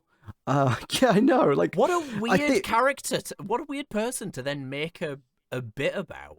Maybe it He was was part of, like, pro-choice. maybe it was part of the anti-Ross Perot propaganda. Yeah, I don't know. Well, someone in It's Simpsons it's really very didn't like strange that character to do progressive. that about. Yeah, very strange. I mean, he seems like he went far more right wing later in life. Like, from about 2000, he joined the Republican Party, and like, it still seemed like he was outspoken against some stuff, but like, he definitely went more right wing. And his son, Is this where his nutrient plan came in? I don't know. his son is a massive Trump donor, so yeah, fuck What the a pros piece at this of point. shit. Yeah, what Yeah, a shame. shame. You've Oh, that's turned me around on him now. But like, in 1992, like, my man had good ideas, and Yeah. genuinely, like, also here's the really wild cultural bit about this is that Ross Perot in 1992 was considered a centrist candidate. Mm. Like, he was middle ground. Like, do you think any of those opinions is like generally associated with left-wing views these days? That's Which just pretty left-wing really now. shows. Yeah, it really shows how much the Overton window has shifted to the right in politics these days. That like, all these things that were just like, yeah, this guy is like bang in the middle of politics. Yeah. Like, all of these things are like extremely left-wing views now. Yeah, nah, it's crazy. It's crazy. Is independent presidential candidates going to become your special subject? Can we expect It you on could be at Mastermind? this rate. This episode has unfortunately unlocked another special interest in me. I Apparently, would love to one day see you on Mastermind, and then they ask you, why did you choose your special interest subject? And you have to explain why. It's okay. There's this Simpsons episode. It's terrible, but here we go. So I And have a this is- Simpsons podcast, all right? And this is why you don't make the edit. We then cut to the next day, and Marge and Homer and Abe are in the car, and Marge has the neat idea of why doesn't Abe go pick up Marge's mother and we'll all go out to dinner. Abe says he'll be back in a jiffy, runs into the retirement home and comes back with a woman in a wheelchair. Marge then points out that is not my mother. A very and like Abe goes, cartoon version of the same woman. Yeah. Oh yeah, it is a different retirement home. It's a Hal Roach Apartments, which describes itself as retirement living in the heart of the cemetery district. Oh, He's very grim. Yeah. So after it's pointed out that is not Marge's mother, Abe comes back in and Can the I woman come goes, too? Homer just winds up the window and we Just see let a her big, come. Why "Oh." not? Just let her come along. I always felt so bad for her. So meanwhile, at P. Pigley's Hog Swine Super Schmorg restaurant, which They What a really linger name. on this neon sign as if it's supposed to be really funny. I think it's just to give you time to read it. There's a lot of Yeah. text in there. It was like mildly amusing, but I was just like again, just padding time. So Marge tries to get her mum and Abe to see their interest, which included being swindled by that telemarketing scam. Abe is under the impression it's not a swindle, and one day his credit card numbers will be called up, and one of them is lucky, he'll get a prize. And Jackie points out that she was just happy to talk to someone. That just made me sad, man. Mm. Abe notices that she's feeling blue too, and puts the forks into the potatoes and makes them dance. Does a little Charlie Chaplin rendition, which went on for quite a long time. More padding, yep. Fortunately, the lawyer then comes along and tells him that he's representing the estate of Charles Chaplin, and he has a court order to stop this, and the bugs then begin Bending to the smash up spoons the and then, stomping on the potatoes was really funny. Then go back to Jackie's apartment, and Jackie shows a photo of herself being arrested for having her ankles exposed, and Abe's Yeah, for response is to, indecent "Ooh, lift those exposure." gams." Which I think is an actual I think she is wearing the swimsuit that a woman got arrested for indecent exposure in. Oh, is this Or- actually a thing? It's Okay. meant to be reminiscent of it, yeah, because I remember there's an older photo as well. I don't think it's black and white, but it's that where a woman wore like one of the first bikinis to the beach, and you look at it now and you're like, that's just what everyone wears. But they were arrested. She was given a ticket for indecent exposure. A woman who wore what Jacqueline wore was actually arrested, which is just really Oh, okay. interesting. I hadn't realised that was based on something. Yeah, it's okay, cool. it's referencing Oh. real events. Ooh, today I learned. Educational.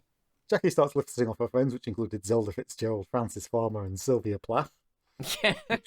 Okay. This is one I looked into lightly as well. Like she says they were all jealous of her good looks and it drove them crazy. And all three of the women that she mentions were people who were institutionalized at some point in their life.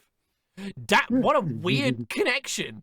It drove them crazy. yeah. They were Oh, jealous right. of Jacqueline's good looks and it drove them crazy. Fair enough. Hey, I, Bib. I just thought it was a she-old reference. I didn't It realize is it was also that. that. Like Sylvia Plath was born in 1932. I think the other ones are even older. Zelda Fitzgerald born in 1900. Fuck. Francis Farmer 1913. Yeah, this is also an old joke as well. So Abe then begins his romanticism, which includes that she reminds him of a poem he can't remember, a song that may not have existed, and a place he's not sure he's ever actually been to. I know this was a gag, but that actually sounds very. I don't know why it just read very beautifully to me. Yeah, Mm. it's Like there's definitely something so again. It's meant to be funny, but I heard it and was just like, wow, that's actually like nice. kind of beautiful and sort of amazingly sums up the idea of love and feeling when you're old. I don't know, you know, maybe I'm just a big old softy, maybe, you know, but I don't know. Something about it was very beautiful. Then to go to Abe's in a monologue, and he's feeling funny. He goes, "I'm in love." It's a They think, stroke. oh wait, it's a stroke. But then cut to the ambulance going down, and we just hear Abe inside going, "No wait, it is love." And the ambulance attendants is just kicking. They just the fucking ambulance. kick him out, man. And he Just goes, "I'm rolls in down the hill love." into traffic. Down into the traffic, freeway. Yeah. Also, sorry, this was a weird thing about America that I know. So, like, you know, in most motorways in England, there's like 4 lanes minimum most of the time on a proper motorway, right? Yeah. Minimum 4 lanes, but no, it's 3, right? Okay, yeah, no, yeah, sometimes there's 3 lanes. But driving across all of America, 90% of the time it was 2 lanes. And I get that it's because road maintenance. Imagine having to cover thousands of miles of motorway like that and making sure it's maintained. Because they could barely maintain 2 lanes. But it was just really weird. You know, there was 2 lanes on one side, 2 lanes on the other, and I was just, the whole time was just like, when we first started, I was like, when are we going to hit the motorway? And then we never did, because that's what the freeway is just 2 lanes. It's very strange, very strange. The only time you'll see like the big multi-lane is on highways in the city. Okay. It's very, very odd. Yeah, because like you got the stereotype, the running gag of a just one more lane, bro. Just give me one more lane. Yeah. And you see, you know, pictures of a motorway with like 16 lanes or whatever. Oh, dude, driving in Los Angeles, absolute hell. We genuinely nearly died. I've heard that about Los Angeles. Yes. A dude just fucking like right at the turnoff on a fucking highway between 2 lanes where there's just wall. If he hadn't stopped in time, just wall. He stopped so quickly that we almost barreled into him, and then had a fucking Tesla drive into us. Oh my god. It was fucking. I hate LA. I always thought I'd go to LA and be like, I found my people. Nah, the food, amazing. The whole time I was in LA, I was like, everyone feels like they're trying to sell me something. Even just themselves. Everyone in LA felt so desperate. It was so weird. But the sushi was amazing. So they have that. And actually, the tar pits. Because I went to the reason we went was for the La Brea tar pits, and they were awesome. Mm-hmm. And that translates to the tar pits. Fun fact. Anyway, Simpsons. Yes, anyway, Simpsons. So Bard is watching the Impulse Buying Network, and we see that Troy McClure is hosting. We have already seen in this episode that Bart has an actual TV in his room. We have seen on other occasions that Bart has an actual TV in his room. Why the actual fuck is he holding a tiny TV? What bit is this serving? Why? They took their time to. Why am I so angry about this? We have also that's seen a very good previously in question. other episodes that Bart has one of these little portable TVs as well, though. So But it's the thing he's seen to own. Why did they take the time to draw this? What does it add that he has a teeny tiny TV? I don't know. So Troy McClure is hosting, and he says, you may remember me from such films as The Boat Jacking of Super Ship 79 and Hydro, the man with the hydraulic arms. I'd watch that. I would watch literally any movie Troy McClure appeared in. Also, I was thinking, I thought it's funny earlier, when we mentioned Lionel Hutz in the previous episode, I was like, oh, that's weird. We saw Lionel Hutz, but then didn't see Troy McClure. But then I realized we do see him in this episode. Yeah. Because they come in twos. He usually shows up together in the same episode, to be quite honest. Usually, yeah. Troy McClure then reveals that you can own a piece of Itchy and Scratchy history, and you can own one of 800,000 of these, and it'll be everything. Even the cynical members of Generation X will like these, and we see go to a Generation X going, yeah, groovy. God, that hit me like a fucking truck. It's like depicting Generation X as like the fucking disaffected Yeah. teenagers. And I'm like, That was oh my funny. God, what the fuck? I did have to double check, but yeah, Gen X would have been sort of ages 14 to 29 in 1994. Jesus. Yeah, I know. Christ. I know. Roger Myers is on the show, and he says that these are positively 100% going to increase in value, which causes the announcer to go, not a guarantee. Not guaranteed. Just a random question. Does anyone own, do either of you own any kind of like collectibles like this? Because I think the only thing off the top of my head that I own like this is a signed copy of an issue of Nightwing that has a like, it's in its own special sealed case and has a certificate of authenticity.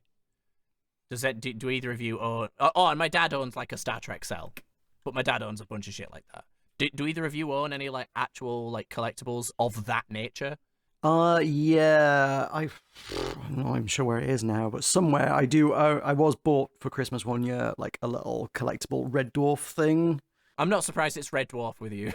Yeah. That's It's fair. signed by Craig Charles and everything. So yeah, it's cute.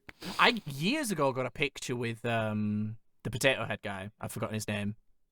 Potato Head guy? The android. Oh, Crichton. Crichton. Robert Of course Llewellyn. it's Crichton. Yeah, I got a picture with him years ago. That's cool.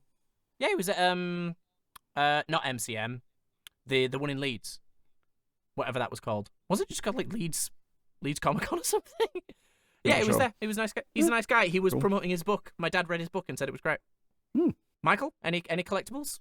No, I don't think so. to be honest. You don't have any. Michael, please don't take this as an insult. You come across as a guy that has a lot of collectibles. No, I can't think of anything that I've got that wasn't, Damn. like rare or. Fair enough. Anyway, Simpsons. I mean, they don't have to be rare. Oh. They just have to be one of 800,000. Yeah, exactly. So Bart decides he wants one of these, and we then see Bart and Homer have another interaction, following up on the last episode of some more put-on voices of "Pardon me, sir," and forgive Yeah, my they bump clumsiness. into each other and they've both pickpocketed each other to get Yep. what they... Bart's the winner in this situation because he's got Homer's wallet. I think it's a shame that we don't see what Homer wanted to use the slingshot for. Yeah, true enough. So we then see Bart on the phone to the credit card company, and as he's ordering this thing, and the first cards that he tries to use are the Federal Breast Inspectors and the license to ogle. Jesus. He then says, License to ogle, man. he then says visor and goes, "Oh no, sorry, Visa. It's these new dentures." Because Homer's Yep. old. In Bart Because size, anyway. he's old. He's 36. So we cut to the family dinner, and Marge thinks it's wonderful that Homer's dad and her mother have fallen in love. Homer says he's opposed to the thing, and Bart goes, "Damn opposed." Well, Homer says Which, damn Marge- opposed, but Bart copies Bart says, him. damn opposed. Marge questions what possible reason he could have against it, and Homer says if they marry, we'll be brother and sister. Then our kids will be horrible freaks with pink skin, no other bites, and 5 fingers on each hand. Oh, This But thing then got cuts me. This really funny. So we cut to the kids, and the kids just go into the normal. They would look normal. Do And Homer you think screams in terror Simpsons and would runs have away. been popular if they looked like that? I think the unique look of the Simpsons helps. Absolutely. Probably, I yeah. think so. Are they Yeah. trying to ape a specific cartoon style with that? Is that supposed to be a known quantity here? I don't know. It gives me sort of later Hanna-Barbera, but that might just be my bias towards Hanna-Barbera. I do know that a lot of people that worked on Hanna-Barbera, like animation-wise, worked on Simpsons. Yeah, Not in yeah. like that capacity, like they just moved jobs. But maybe, because again, if you think like sort of, they have a slightly more detailed Scooby-Doo vibe, in my opinion. Mm-hmm. But I don't think it was trying to ape anything, if I Okay. was to guess. But Yeah, I think that design I've actually seen on Hanna-Barbera at some point, but I can't remember Yeah, what cartoon exactly. it was. But then cuts to Marge on the phone trying to call her mum to try to set Abe up, and we just hear Abe in the background going, "Tell her I love her." So Marge tells him to go away because he'll come on too strong and stare her. And then we just hear Abe get onto the phone going, "I love you," and Marge has to cut interrupting over going, "I love you, I love you, I love you." yeah, this was weird. Yeah. Anyone remember that when you could do that with a phone, just pick up another phone in the house and just join in the call? Also, yeah, when Marge then hangs up, Abe would still be on the phone. That is true. Yeah, no, that would still be connected, huh? Yeah. So he could then just rattle off whatever the fuck he wants down the phone line. Yep. Yeah, he could do that. Oh well. Best not to Don't think best about it not too to much, think yeah. about these Don't think things. about it. Don't think about it. So we cut to Bart waiting for his delivery, and we see that the first special delivery home Simpsons here. Bart answers enthusiastically, Stop gets punched in the sending face. letters to Mr. Sinatra. What letters is Homer sending that gets him a fucking dude to punch him in the face? Not flattery, I'm guessing. Yeah, actually, sorry, no, isn't there a bit where like one of the earlier episodes where we find out that Homer has like negative opinions about Frank Sinatra? Isn't that? I swear that's a thing. It sounds very familiar. I'm immediately searching for Sinatra in Frankie to see what the hell comes up, but But he has like some opinions about Sinatra. no. There are a few Oh, Sinatra bits, but none of them I think we've even seen yet, so I'm not sure. All right, fair enough. No, I could be wrong. Well, it sounds like I am wrong. The doorbell rings again, and now there's a teenager that says he's got a special delivery for Homer, and Bart answers a bit more cautiously. Gets punched in the face, and he's told to stop stealing Stop golf balls on stealing the golf driving balls, man. No golf course cares that much. Yeah, no, To send a golf fucking balls nerd are dealership. free. Yeah, no, you can Yeah. just go. You can just get those things. I mean, ultimately, fuck golf courses in general. Oh, 100%. Sorry, Yeah. sorry, Grandad, but fuck golf. Stealing golf balls is praxis. You should steal all the golf balls you can get. Vandalizing golf courses is a. That's even better praxis. Vandalize the golf It's courses. absolutely. This is not it's legal a, advice. This is not legal advice, but you should vandalize golf courses. Fuck golf courses. They are worse for the environment than half the shit that we do. Oh, that's so bad. So we cut to the doorbell ringing again, and we just hear I love the, Michael. I've got a special delivery for you, and Bart tells him to go I away, love and the then we way hear he the- keeps saying special delivery. Just keep saying it in that really Yeah, he weird, really effective emphasizes way. special. It's so I'm good. gonna give you your special delivery. If you don't open the So- door, I can't give you your special delivery. Is this Funsville guy? Is this next up Funsville? Yeah, it's the same voice. They don't Dan. Hell draw him yeah. as the same character, but I think this is the voice. No, of isn't course it? not. the same But it's the voice, voice. Yeah. So Bart looks through the thing, mail slot, and then sees that it is the animation cell, and he opens the door, and the guy hands over his special delivery and punches him in the face. He That's goes, for keeping me keeping me waiting. waiting." So Bart brings over his animation cell for Lisa to see, and Lisa is very excited about it, saying, "That's so cool, that's so exciting." And then when Bart finally pulls out, she goes, "That's so crappy." Yeah, I've seen a couple people that have like animation cells that are like of this caliber, and they've shown me it as if I'm supposed to care, and I'm like, look, I'm glad you're happy, but it is shit. So we then see that Bart has to reveal that the cell cost $350, and Oh, Let's see. what? So much money. and then we see a ghostly apparition of Nelson appear at Bart's shoulder, going, then go back to the real Nelson on the floor of the cookie Who mart. thought of this bit? Who thought of I think I- this? That is a very strange bit. So he's having some form of seizures. That Pooh goes, he's having an out-of-body experience. This is very bad for business. Bad for business. Which I You did can get a laugh tell at. that he's Yeah, having an out-of-body experience as well. Yeah, Apu just knows. So we cut back to the Simpsons living room, and Abe is in his suit with his hair slicked back, and Abe is very excited for his date, which Speaking is... of weird bits, Yep. So Abe is going to, this is an exact quote, smooch her like a mule eating an apple. And then he makes some noises and licking, and stuff happens after that. So he then reveals he's got some naughty dentures, which he turns off the lights to say, and they say, "Kiss me, sweetie." Yep. But then when Homer puts the lights back on, it still says it. So he didn't need to turn the lights off. Wait, it needs the light to absorb it. Like, I guess he was already lit, wasn't it? Shit. No, that doesn't work. No, you're right. Homer declares that will not work, and the jazz band kicks in, and Homer says that he's going to play it cool. So what happens next is Homer comes on to his father. I am, again, fairly certain this is a reference. I don't know what it is, but it was weird. It's a very strange bit. So Homer to jazz music teaches Abe that the secret to getting a kiss is just putting your arm around and doing a yawn, which works on Abe. And Abe, I did like Abe's line of, "So if I take your advice and make your partner move, then my chances for love will slightly improve." Wait, is Homer a boomer? Because he's 36. So he'd be a very young boomer if he was. If he's 30, well, again, probably depends on which year the episode you're watching is set in, I suppose. Yeah. So, No, like, I don't know why it just came to me about the whole, like, the Gen X being something to whatever age they were. Because my parents Yeah. are Gen X, and my dad was 30 when I was born, so he was 31 when this episode aired, and Gen X was being referred to as it was. yeah, And my dad's- so so Homer, I mean, I imagine over the course of The Simpsons has probably been 3 different generations, which is just a horrifying concept, really. but- realistically now, yeah, Homer's a millennial.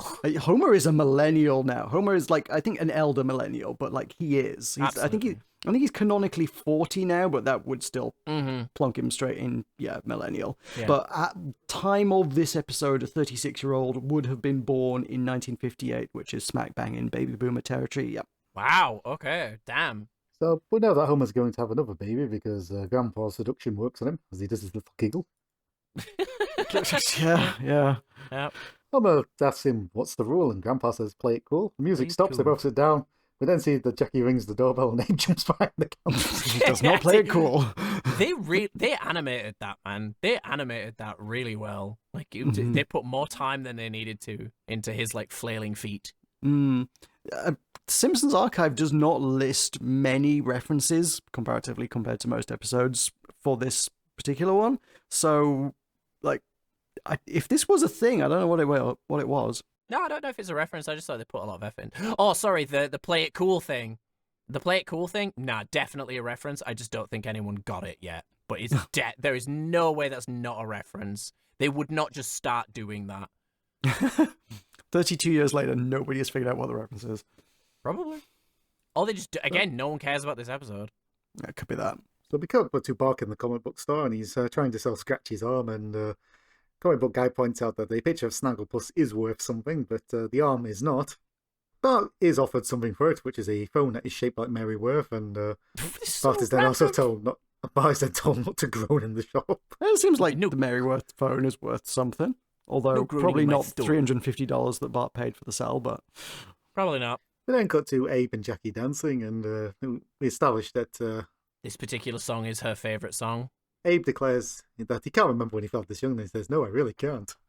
So they're about to kiss, and we have Abe Simpson looming over us with his lips puffed. But at that moment, Mr. Burns shows up and decides he's going to cut in. Abe does his classic old man, don't sneak up on me. And, I was really confused why it was Mr. Burns until the episode continues. Burns then gets the music picked up, and he's doing some funky dancing. And all of a sudden, Jackie can fucking move. Mm-hmm. Grandpa is annoyed and says that he's going to get his revenge by giving him the frowning of a lifetime. And I like that. To be fair, I like this that. This is a hell of a frown. Oh, dude, if I was on the receiving end of that frown, I'd fucking join a coven. That was fucking. It is an intense frown. Holy shit! It does nothing to Mr. Burns, though. It doesn't, and Grandpa eventually just gives up. We then see him on a park bench outside while Burns and Jackie leave, and Jackie says he's the devil himself. Burns gets quite annoyed because he's like, "Who told you?" Oh, I see. He then uses the old, I'd say you're an angel, but angels don't dance like that. It's quite a smooth line. Devil. That's a great line. And then we then see that Smithers is putting him into the limo, and he's not very happy about this. Yeah, groans at her. I feel like this is one of the first, like, really, like, again, not first, sorry, but, like, they're really starting to, like, hammer home the Burns sexual thing. Yeah. They're making it pretty obvious here. Yeah, we had the creepy, "Hello, Smithers, you're really good at turning me on." We had that bit, but that's sexy stuff. This was romantic stuff. You know what I mean? Yeah. Like he's not just a sexual pervert. He's a romantic pervert. Best kind of pervert. The best kind of pervert. We then see that Abe starts walking off down the street lamps, and he says, "Good night, Mrs. Bouvier, wherever you are." The lawyer comes back and says he's representing the estate of Jimmy DeMarty, and the goons once again interrupt and stamp on his hat. This prompts Grandpa to say, "Well, is it all right for you if I just laid in the street and died?" And the lawyer actually checks. I love the sound of him like looking through his papers and going, "Yeah, that'd be fine." That was funny. That was good. This is the episode where they very much learned that repetition is comedy. A little bit. There's a few jokes that are just like, what if we just did that again? Yeah, but that's the thing. I feel like Simpsons is a good example of not overdoing it, at least in the early seasons. I'm not going to comment on the later seasons because I haven't watched them.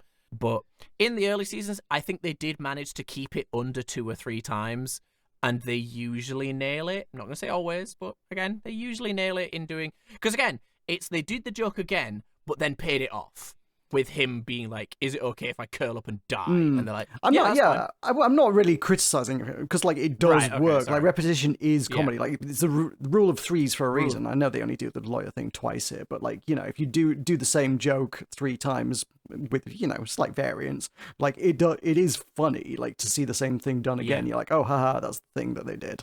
Yeah, repetition, it works. Legitimizes. Yeah, repetition legitimizes. Repetition legitimizes. Sure does. Anyway, Simpsons. Up to Mr. Burns in his office, and he asks Smithers if he can guess what happened last night. Smithers' response is, "You had sex with that woman." And Burns' response is, "No, she said no. You know how many women have said no to me? 130, but she was the first one since I'm a billionaire." A billionaire in 1990 as well. Yeah, I caught that. Like, I don't think he's ever been like described as a billionaire with a B specifically prior to this. I think this is the first time we was called Mr. Burns an actual billionaire. I don't think they've ever like gone into. I think they might have used the term multimillionaire, but I feel like they've often avoided giving a specific. I mean, like, the two times I can think of off the top of my head where, like, particular figures have kind of come into things and they've seemed like a big deal, or at least a decent deal, is one, the softball episode where they're gambling over $1 million. And then second, when he sells the power plant, I can't remember how much they sells for, but it's not $1 billion. We're still on the order of millions, and he's like jumping for joy at that much money. Burns is declaring that he's in love, and he's telling everyone, including his florist, his physiotherapist, Whoop-de-doo! Not whoop-de-doo. What is it? It's not whoop-de-doo. Sir. It's not whoop-de-doo, is it? It's something else. Smithers says something. Is it whoop-de-doo? It's whoop-de-doo. My apologies. It's whoop-de-doo. I did like Burns just running around saying whoop-de-doo in his Burns way. I won't do a Burns impression because it offends that one guy in the comment. I've just looked it up and he sold the power plant for $100 million. Damn. Yeah, That seems quite low for a power plant, actually. For a nuclear power, actually, it is a shithole. No, I don't think we've got the time or inclination to relitigate that, but I'm sure we looked into how much a power plant costs at the time. Yeah, we probably did. That sounds like us. Burns is telling everyone about his being in love, including his florist, physical trainer, and the president of the United States, who just happens to be there. I'm just happy you found love. Sure. So Burns starts announcing it over the tannoy and says that anyone that's found love can leave early. Everyone runs off except That me. poor guy. And I just cry. That poor guy. Michael, do you want a hug? At some point. Burns asks Smithers to help him write a love note to his love, and we then see Smithers come out with a very beautiful thing, which Burns himself declares that that's marvellous and says, "How did he think of it so fast?" And Smithers then says, "I sent it to you on your birthday," as he runs crying out of the room. I have something in my eye. We then cut to the Simpson house, and Marge is feeling bad for Grandpa, and Homer says, his dad said that this guy is a repulsive, obnoxious old billionaire, so let's be extra nice to him. Not quite figuring out that this is Mr. Burns. We then see Mr. Burns at the door, and both Homer and Marge scream, and Burns, of course, cannot remember their name, so he has to go ask Smithers. Smithers spitefully tells him that it's Fred Flintstone and his lovely wife, Wilma. And he says Burns has brought chocolates, which Homer grabs and goes yabba dabba doo. I like how he is, well, when he sees Maggie, he's like, this must be Pebbles. So that means in that short sentence, Smithers gave him all of the fucking Flintstones characters. Oh god, yeah. No, he told them who they all were. Yeah. Then cut to Marge being quite upset in the kitchen, but eventually comes to the thing of, well, if he makes my mum happy, that's all right. And Homer's response is, that's right, money. Your money's happiness is all that matters. Out of interest, who did Smithers say Bart and Lisa were? Yeah, because I guess Bart would be Bam Bam. But then, I don't know. Bam Bam was the Barney's Rebels. child. Yes, Yeah, no, I agree. yeah. I agree. I was already thinking this. Don't worry. Okay. But Smithers had to cover his bases, so Sure. Bart would be Bam Bam because there is no other child. And then I would imagine he said that they have a daughter named Pebbles, and the daughter just happened to come to the door. Maybe, possibly. Definitely overthinking this. Absolutely. Well, you didn't see the deleted scene where he saw Lisa Mr. Slade. No, Lisa was the bird that's the phone. It's a living. So Burns is sitting on the sofa and Bart gets an idea, and he points out that Grandma really likes it when people are nice when they give him money. Burns' response to this is, run along, Pee-wee, baby gets nothing. At which point Bart pulls out his guns, which are filled with ketchup and mustard. And he basically tells Burns to give him $350 or he's going to be a mess. Burns then stands up and cowboy music begins and he goes, you don't have the guts. Bart does have the guts and squirts it with mustard, and Burns just happens to have $350 on him, so throws it. But Bart drops the gun, and now Burns and... Why didn't Bart ask for more, man? He just wanted to cover his losses. Yeah. Cover the spread. Jackie comes down for the day, and we didn't see that Burns and Bart have guns pointed to each other's heads. At which point Burns has to accept defeat. And we see that Abe is in the nursing home looking sad, and Jasper comes in with some of the old folks and says, oh, we've got you a bit of a gift. We've got you a special cake. We then hear some coughing coming from the cake, and Jasper has to look and go, oh, get the nurse. Is it the joke that the stripper suffocated, or that it's an old woman stripper and she's just old? Because he said get the nurse, so you'd think maybe it was one of the residents. Yeah, I think so. I think that's what they'll go probably a Lilla column A, Lilla column B on that one, but yeah. an elderly stripper resident who suffocated. Which is a shame. What a Christmas card. We cut to Luigi's and Burns orders a bottle of wine and... Oh, this got me. This was funny. So Jackie says she's never been to a more romantic restaurant. We just hear Luigi in the background. Hey, Salvatore, break out the cheap hooch for Mr. No Tip and then ride up a zombie. Ride up zombie. Man, Oh, that's fucking savage. To be fair, I didn't catch that line through the accent. I didn't pick up on the fact that he called him Mr. No Tip and the dried up zombie he's captured. He's captured and all, yeah, it's so brutal. We then cut to Bart revealing to Homer that he charged $350 to his credit card, but here's the cash. Homer doesn't quite work out that the $350 is from his credit card, but he realizes he can buy some transcripts on Nightline. Yeah, what a weird thing to buy. So Bart's okay, but he's going to keep the Mary Worth phone because it's a stern and sensible face will remind him not to do anything stupid again. It rings and Milhouse is on the phone and asks Bart if he wants to go play with the x-ray machine in the abandoned hospital, and Bart goes, yeah, sure. Admittedly, I'm 32, and if I found out there was an abandoned x-ray machine, I'd play with it. Yeah, no kidding. We then see Burns is on a picnic with Jackie, and he says, he puts a diamond ring in the champagne and says, I think you'll find a lot of surprise. Jackie just swallows the whole thing whole, including the ring. And Burns goes, don't worry, I've got another one around here. And just puts his hand into a boiling hot fondue set. Burns then gets himself into a kneeling position as his knee makes a horrific noise. As my knees are beginning to fill with fluid, I will be brief. Campbell, no, you mind me. Then see that Marge is horrified as we cut to the Simpsons kitchen that he's an evil man, and Jackie says he can provide for me and he's a great kisser, which disgusts Homer. It disgusts me too. So Marge then asks about Grandpa, and Jackie says he's a dear, but he's too much of a fusspot. But then Marge says, well, what are Grandpa's problems? But compared to Mr. Burns, he's Judge freaking Reinhold. At which point Jackie goes, I don't know who that is. Yeah. I go, I felt the same. Same, Jacqueline. Grandpa is walking down the street and he says he's looking on the bright side of life because now he can read things that he finds on the ground. He picks one of these things up and it's a latex condo. He goes, boy, I'd like to live in one of those. What a fucking weird bit. So we then spots that Jackie is trying on a wedding dress and there's a little tear in his eye as he walks off. It's the day of the wedding and Barney arrives and Homer tells him to sit on the groom's side, which has nobody there. So we then just see a man in like a Kaiser helmet and Barney tells him to get down in front and the guy just goes 9. Sure. Surely Mayor Quimby would be on the groom's side. Yeah, it is fascinating to see how basically all of Springfield winds up on, I guess, the bride's side. So you've got some random Jasper, old woman that knows fucking no one. Yeah, you've got Apu, you've got Jasper, you've got Hibbert, you've got Mole Man. Yeah, literally half of Springfield, because there's just not that many actual identifiable characters, and they brought them all here. Are all on Jacqueline's side of the aisle. It's weird. So see, everybody's walking down the aisle, and Lisa asks if Grandpa was invited, and Bart says nope, but his envelope just had a check to the gas company. I liked that bit. That was a good bit. So Marge and Smithers are walking together, and they're both scowling about the whole thing. Everyone Lovejoy begins the ceremony, and he's going on about all the people that may or may not have gotten married over the years, and Burns, quite rightly in my opinion, tells him has had enough of hearing about Blizz Blaz and him ham and says get to the bloody point. That is like the fucking Burns equivalent of Sky Daddy. I'm not sure what you mean by that. You've never heard of God referred to as Magic Sky Daddy? Yes, but I didn't quite follow what you're saying. Like, Burns equivalent of Sky Daddy?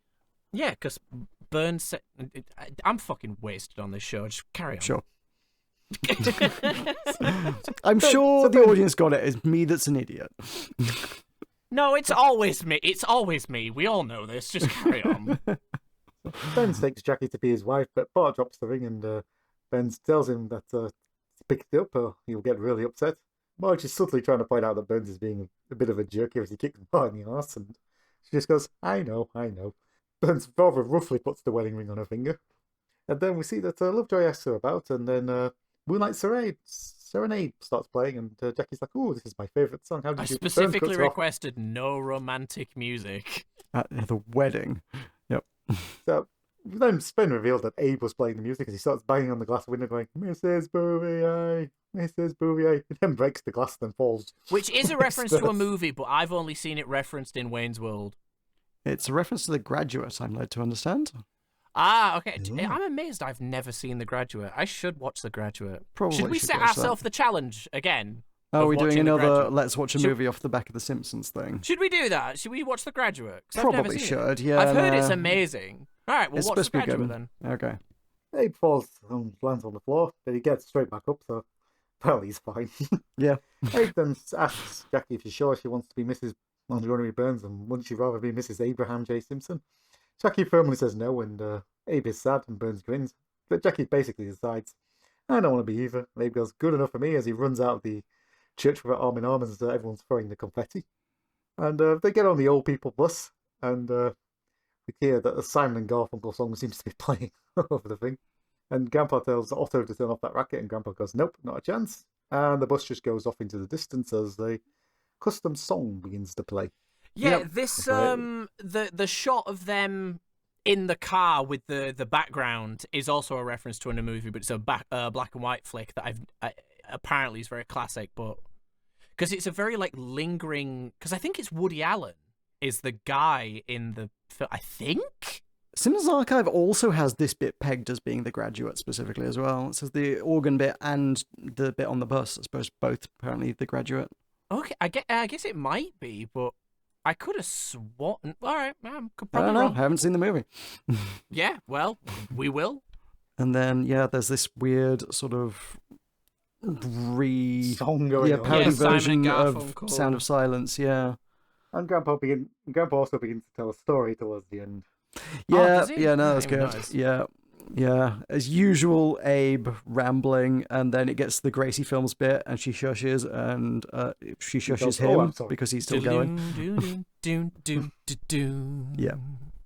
So what did we think?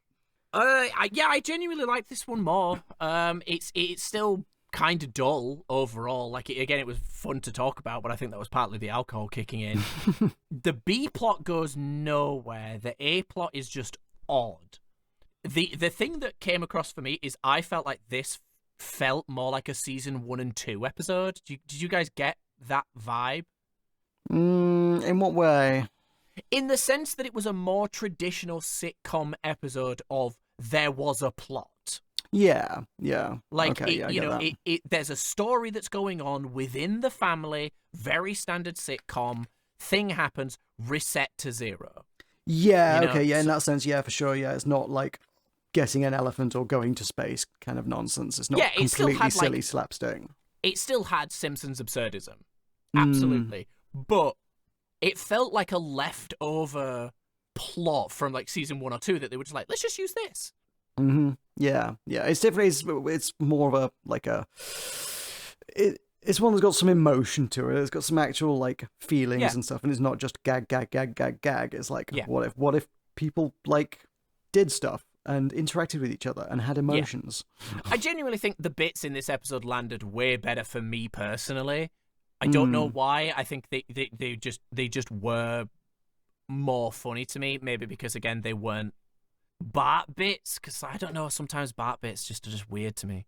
Oh, since you're wanting to tie things into Stephen King, the original draft for this script was based around misery.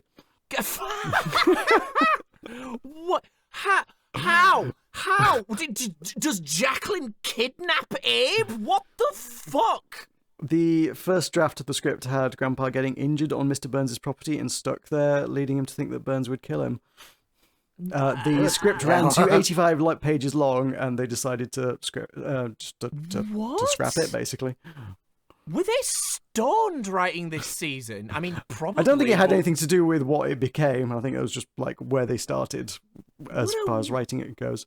What a I weird think episode. the starting point was, why don't we just have an episode about elderly characters, and that's what came out of it. probably. Yeah. John, Michael, what do you guys think? Yeah, I don't mind it. It had its moments. I think John's had their classic. Enjoyed talking about it more.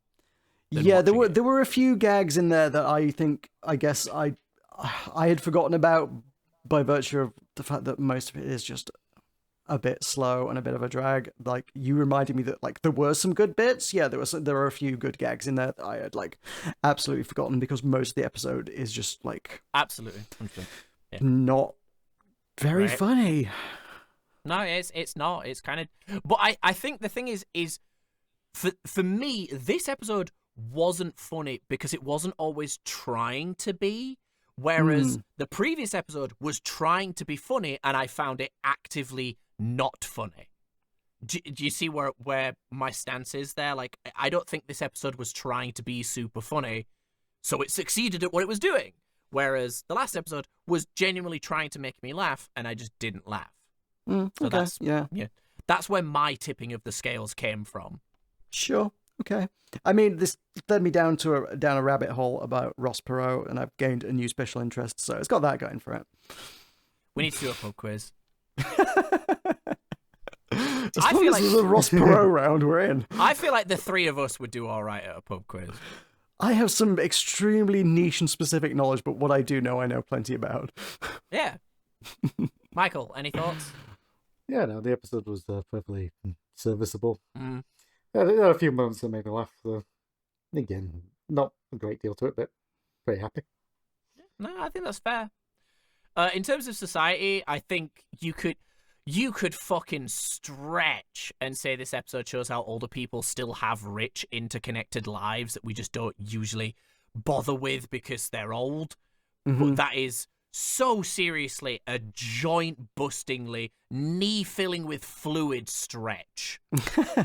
I mean, yeah, my takeaway on this is something that, like, I guess a lot of stuff sort of realizes at some point and decides to make a point of, which is old people deserve love too. Yeah. Which is, yeah, basically the same thing. Oh, very nice. That's sweet. How was this 2 hours? How do we talk for 2 We were hours? ahead of time. I know. Then somebody decided we were ahead of time and decided to kill someone. And someone reminded me that Ross it's Perot always existed. my fault. No, I know. Just like it's always for the bit, it's always my fault we're delayed. It always is. I'm not denying that. I talk 70% more than anyone else on this show. But Hang on a second. Hang on. We've not done our out of homers. We have not Oh, done any for scores on fuck's this one, no. I gave it a Y reset to 0 out of Homer because I genuinely think if they just kept this, it would have kind of been interesting. If they'd kept the Abe and Jacqueline were in a relationship. I think the only reason they didn't is because it is kind of uncomfortable that Marge and Homer's parents are dating. Yeah, like the Simpsons end of the day have to be like the average American family with, like, you know, Yeah. 2.4 children, and, you know, like, so having the parents be married is just a bit weird, isn't it? Is that why Maggie is permanently so young? Is because that's 2.4 children because Maggie's a baby? I don't know. Possibly. But I think that's why they've got the... Yeah, quite possibly, actually, thinking about it, yeah. Michael, give me your out of Homer, you saucy devil. I'm giving it a played cool out of Homer. Was it played cool? You've got It's played too cool. you're having a cool composure watching it, but there's a moment that makes you absolutely panic. Fine. John. A Ross Perot pamphlet out of Homer. You stay away from my nutrients. Oh, okay, fine. You're not old enough for them to want your nutrients yet. You need I to don't know, get he's it. getting there. They've not seen... They've not seen my That's why we keep him around, is when we need the nutrients. I did wonder why when I met John over Christmas, they were holding a straw. That's why I had so many syringes on me. Oh, no. Alrighty. Is that all thoughts? Any more societal takeaways? Not really. Again, I did prefer this episode to the last one, but again, I enjoy talking about it way more than I enjoy. I feel like I need to start drinking while watching The Simpsons instead of talking about it, and see what that does for an episode. We'll give it a go, see how that works out. Yeah, but we're gonna watch The Graduate for it, so I am happy about that. I mean, the last one worked out pretty well. I enjoyed the hell out of Thelma and Louise. So. Thelma and Louise is a fucking masterpiece. That was a banger of a film. I adore that film. Michael, are you going to watch The Graduate with us? Well, not with us, but, you know. Maybe, we'll see. Michael doesn't join in. Michael is old. I also watched Doctor Strangelove off the back of this as well, which is also pretty solid as a film. That dude in the comments lost his fucking mind. I should watch Doctor Strangelove. I'm sorry, dude in the comments, but you were like so upset that 3 millennials hadn't watched Doctor fucking Strangelove. Grow the fuck up. Alrighty. Do you want to promote some stuff? Because we are running so fucking long. Matt, what's going on? We're not running long. Like, this will edit down. I have kind of stopped streaming at the moment because I'm really focusing on voice acting more than anything. I was in a little horror project called The Dead Smile. Go watch that.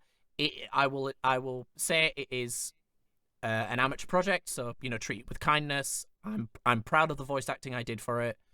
I've auditioned for a bunch of indie games, so please keep your fingers and toes crossed because I would love to be in an indie game. That would be so much fun for me. And also, yeah, if you do have any projects that you want voice acting for, I will work for free. I would like to be paid, but I will work free. So please help a guy out. I would love to accomplish my dream of being in an actual video game. That would be cool. Oh, and also the episode of All for Arnold is recorded. I'm going to edit it tomorrow. It will be out before this episode is out. Oh, there's a claim. There is a claim. It is Predator. I think we have to. I think we have to have a forfeit in mind if this does not happen. No, to be fair, I am so fucking busy this week. I'm not editing it this week, so you got time. This is the rule. This was the rule. If I do not get it out before this episode airs, I have to do a forfeit. That is very true.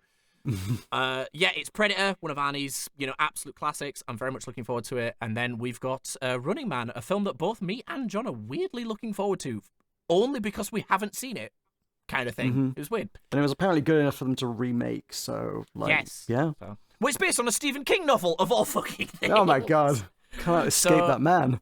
We can't. So yeah, that's me. John, go ahead. Me, what the hell do? I don't know. Listen to All for Arnold and follow me on Blue Sky at Morocco. Michael? You can follow me at Blue Sky at Bun and Mash Horse. Just a gentle reminder, as always, that if you would like to listen to classical episodes of this podcast, you can obviously find us on YouTube, and older stuff is on Spotify and Apple Podcasts. Oh, yeah. And yeah, if you just want those little bite-sized things, John has been doing an absolute cracking job with the YouTube shorts, so... Yeah, I mean, last episode was a banger. Like, honestly, like, if you missed it because it came out on Christmas, and I wouldn't blame you for missing it because it came out on Christmas, like, go back, listen to the last episode. It was a banger of an episode. I got so many highlight clips because we were just fucking cackling all the way through it. Fucking psychotic. If you want a long episode, go watch that episode. Wait, if you just watch this one to maybe a long. If you want a long episode, just look for any of the episodes that say they have Alzarath in the fucking episode, because we fucking natter. Yeah, guests tend to do that sometimes. A little bit. Alrighty. Thank you all for joining us, as always. Absolutely. We will be back with the end of Season 5 next time, so we'll see how that goes. Very exciting. I cannot believe we're already at Season 5 and 6. It's so cool. I love doing this show. As much as I like to make jokes about being a curmudgeon, I do actually really enjoy watching The Simpsons and talking about it. I do want to get better about actually getting these episodes out in a semi-timely fashion this year. I know I've been saying that for 3 years now, but like this is the year. Don't worry, when I, you can always compare yourself to me. Yeah, All for Arnold, the podcast that had 1 episode last year. Yeah!